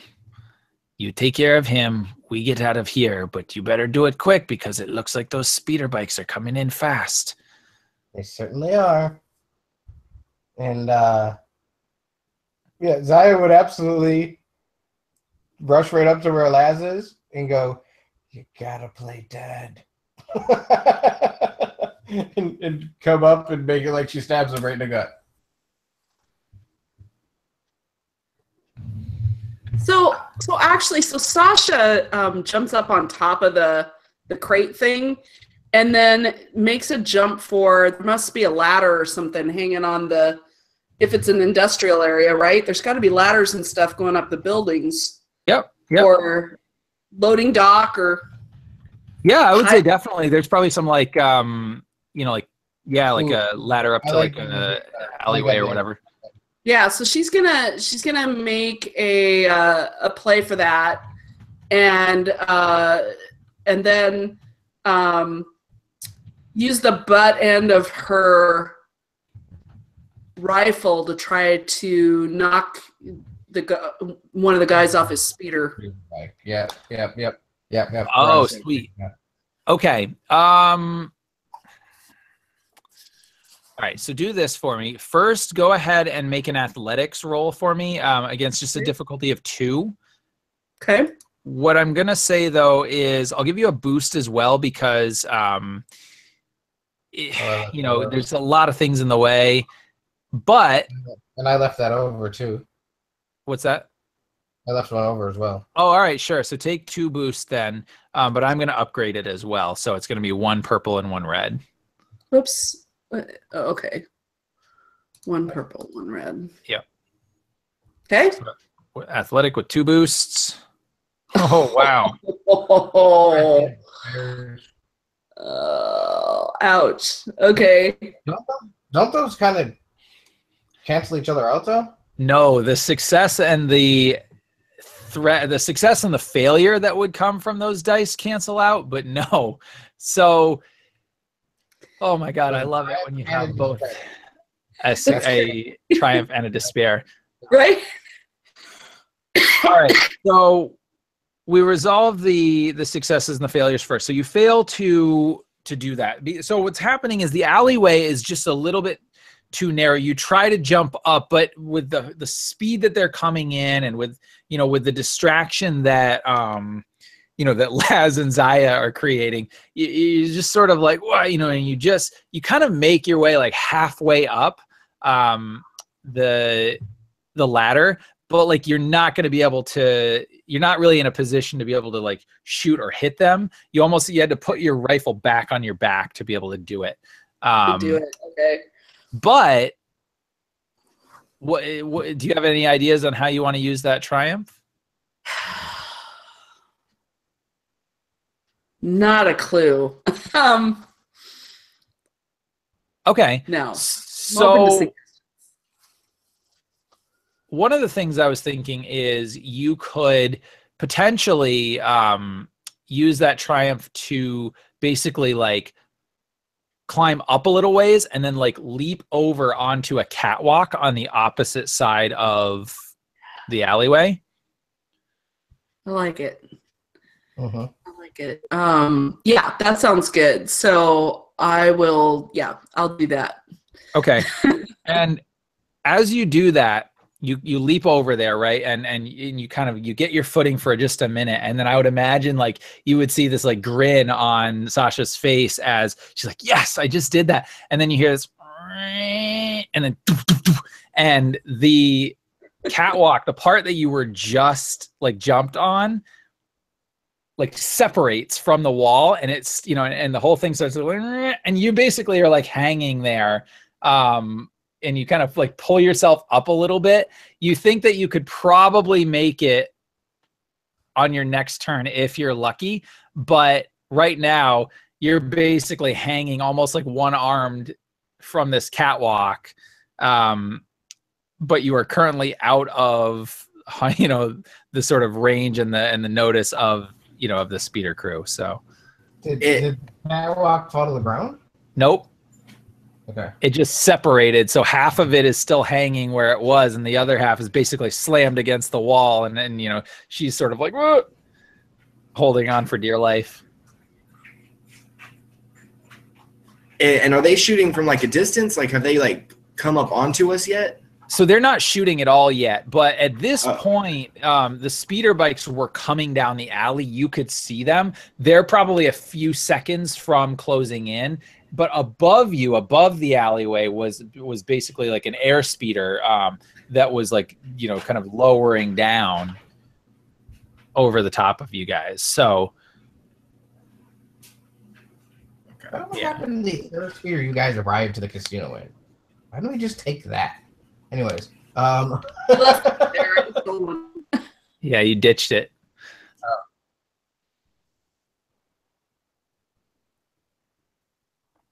But yeah, so you're basically in a position now where you've got like a couple of seconds before all hell is gonna break loose, potentially. Great. So what do you do? How far away from how far is Corte and her crewman from Laz? So picture it this way, right? Like Laz was kind of coming up behind them. Corte and her crewman are now like sort of on the other side of this intersecting alley, and in between that is your crew. So you're probably within about medium range, but you've got Zaya standing right in front of you, basically like play dead. And Hemi like behind her. He's probably the closest one at this point to Corte, because Sasha did her move, and it was almost awesome. But she's out. You can't see her at this point. You're like, you don't know where she is. Yeah, I think kind of trying to read the situation, Laz would have like started to unholster his blaster pistol, and as Zaya came up to him, told him play dead, and he basically tries his best to and fall to the ground, so that he's still kind of holding the blaster pistol when he falls. Okay. All right, perfect. Hemi, you see that happen. You see basically Zaya go up to Laz and do something, and now he falls down. You're near enough to Corta that you would have heard her say, "Take care of him." What do you make of this situation, and how do you react?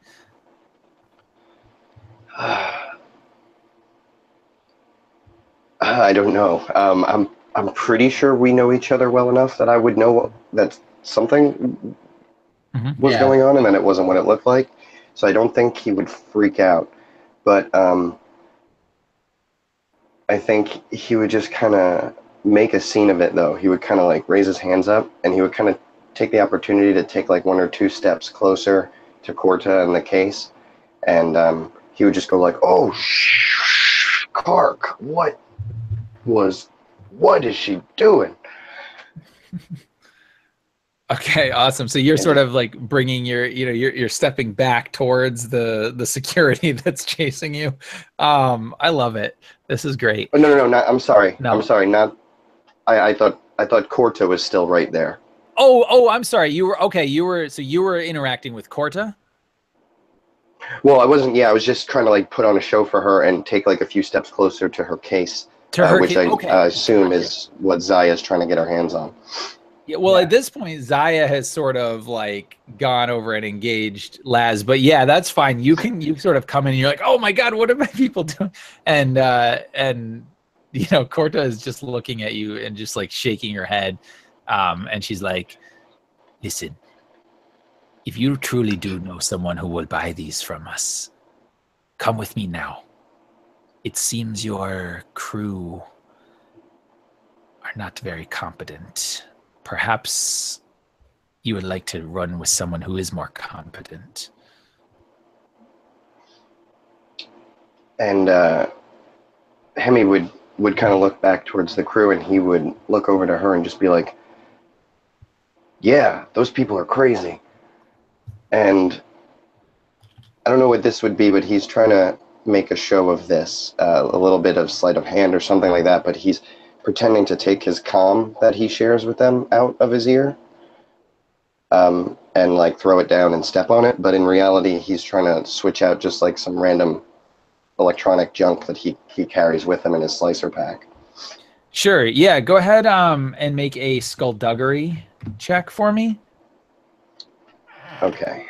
Don't have any skill in that, but that's cunning, right? Yep. All right. And it's going to be against 3 purple. Okay, and if it's okay, guys, I'm going to try to flip a light side point here to give myself a... Okay. Also, go ahead and add a boost as well, because, she's definitely like predisposed to have you going with her and all of the distraction. Right. Cool.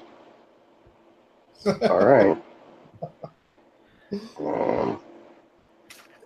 not a success. That's just an advantage. Yeah. So, I mean, she sort of looks at you like, she's like, "What are you doing? Do you want to come with us?" And I'm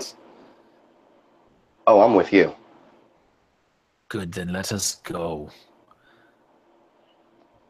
However, kind of wipes his brow like, if you wanted to, potentially you could use that advantage to like have turned on your comm or whatever to like, so that all your crew could hear you.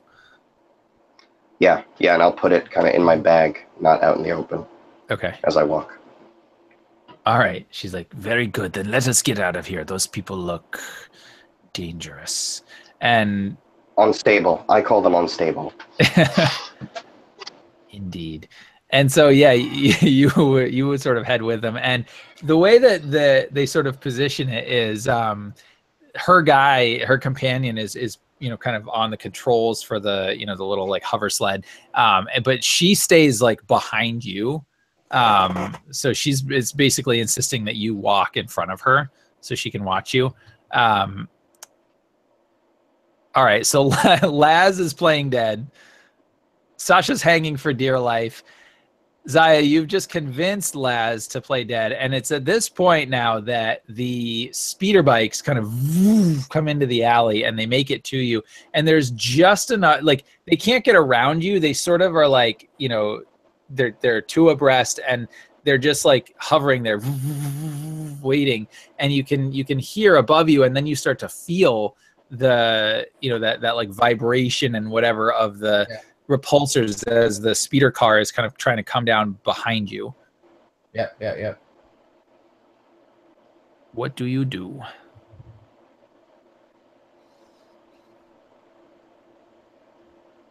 All right. Laz is going to continue to play dead. Yep. Good choice. She's just gonna put her hands up. They go, you know, you're looking for us, right? From the casino with that lion Trandoshan, right? And you actually see that like the guys on speeder bikes, they all have helmets and whatever, but they look like they're all sort of, you know, cybered out. So that you would imagine that these are like, you know, probably gank guys. These are nasty dudes. And in the speeder itself, there is a Nikto, which is one of those like sort of scaly, nasty looking dudes, and a human. And the human is, you know, it's the, or no, sorry, not a human. It's a Twi'lek. It's the woman that you recognized from the thing. Cordella, I believe, was her name. Right. She was the hut's major domo. Right. And yeah, go ahead. So yeah, you know, I with my hands up and I go, Cordella, the enormous misunderstanding. I promised you, sweetie. And she looks to you and she says, in a very similar accent to Corte, she's like, yes, it does seem that there is a major misunderstanding. You keep running from me, but I am not here to hurt you, nor to kill you. You see, my employer was rather impressed at your attempt to knock off the casino. At least, I assume that's what you were trying. Taking that fool's card. People like you, your crew, maybe with a little training, a little experience, could be valuable to us. And since my boss now owns that casino, well, let's just say this would call things even for trying to rob it. What do you say? Would you come back and hear a proposal? I can imagine that we would. I actually have a job that we might be able to take care of here this evening. And she says, really? You are an enterprising woman. We could get ourselves armed well by the end of the evening. She says, Left rifles. And maybe a ship. She says, well, that certainly sounds dangerous. I think perhaps too dangerous. Why don't you come back with us? We will ensure that you get a ship. That is not a problem. And as for the rifles, well, all in good time. Jobs like those are exactly what my employer has in mind for you.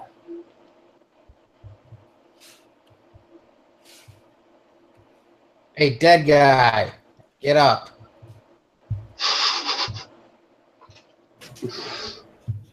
I think Laz, like, his eyes just like pop open, and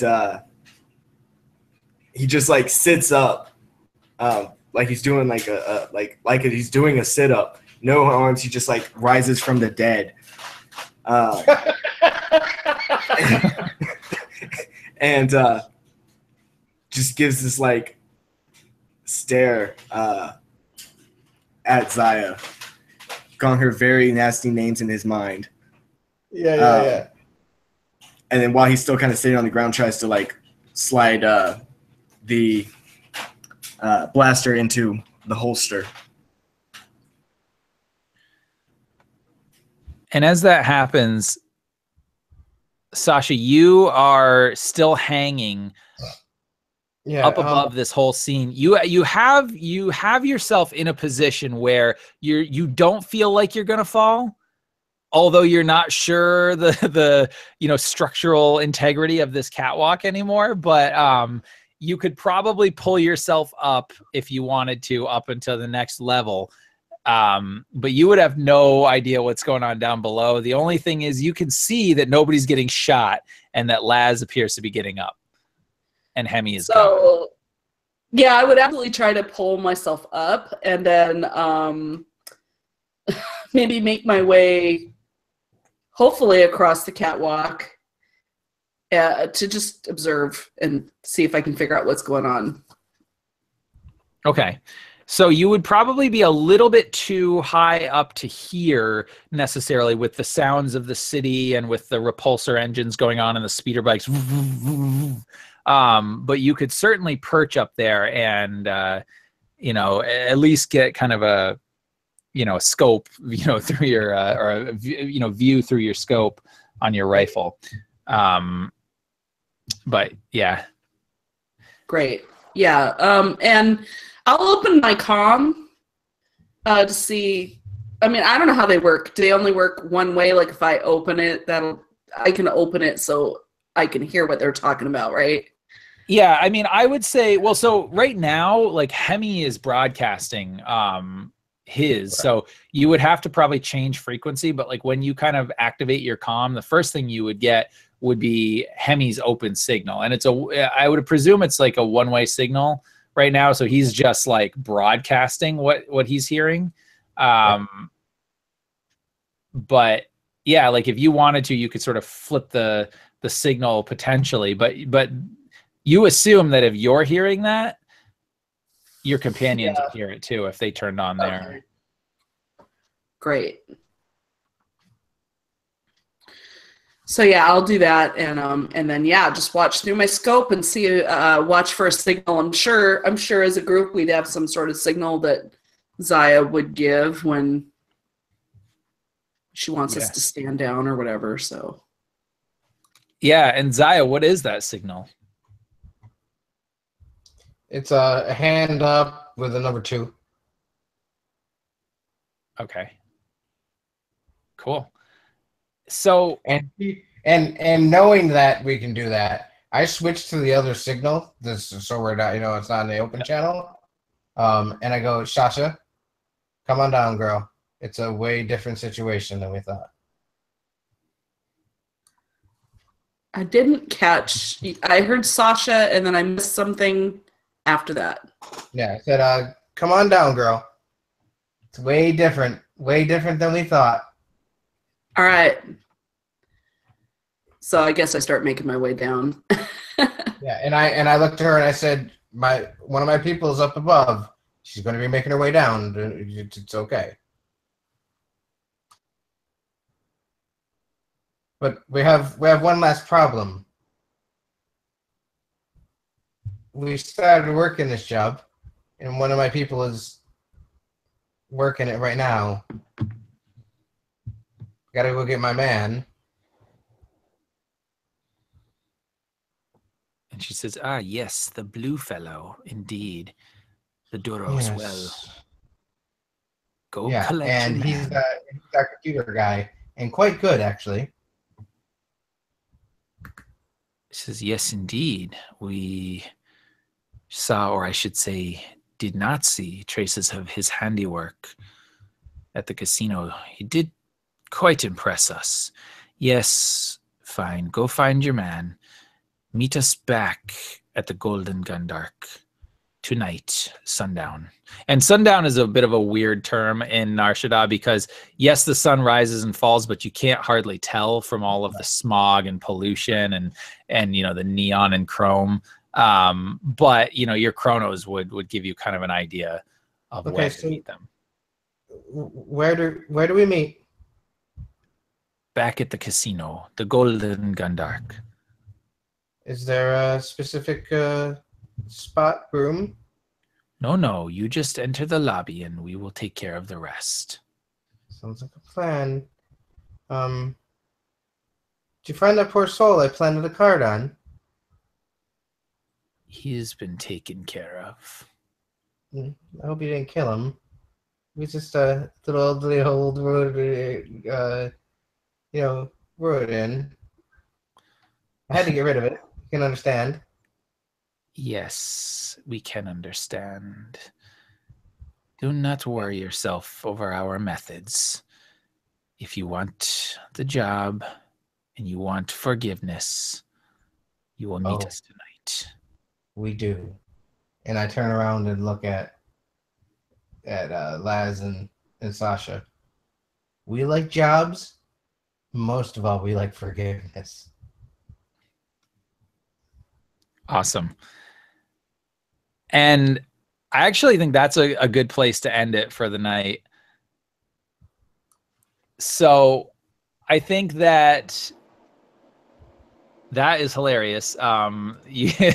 You guys are still split up. Hemi is, who knows what's going to happen to him, but working a job that we don't really even want to work anymore because we have a better offer. yeah, but Durga the Hutt and his major domo Cordella have basically been impressed with your bumbling at the casino, but more so at the fact that you were brazen enough to try to pull it off, and they figure they have leverage over you now since he owns the casino and has chosen to now owns the casino. You understand that this is a recent transaction, and that he now is holding that over you, fairly or not. And so this will effectively be the avenue that we will be exploring in our next session. But yeah, I wanted to thank you guys for playing. This was a lot of fun for me, and I hope it was for you as well. And great. Yeah, no problem. And so we will pick this up officially October 29th. That is Sunday. This campaign runs every 2 weeks. There may be, for anybody who ends up watching this, there may be some stuff that goes on in our Discord chat in the meantime, so it may not pick up exactly where this left off. But with that, I'm going to end the broadcast, and we will see you next time.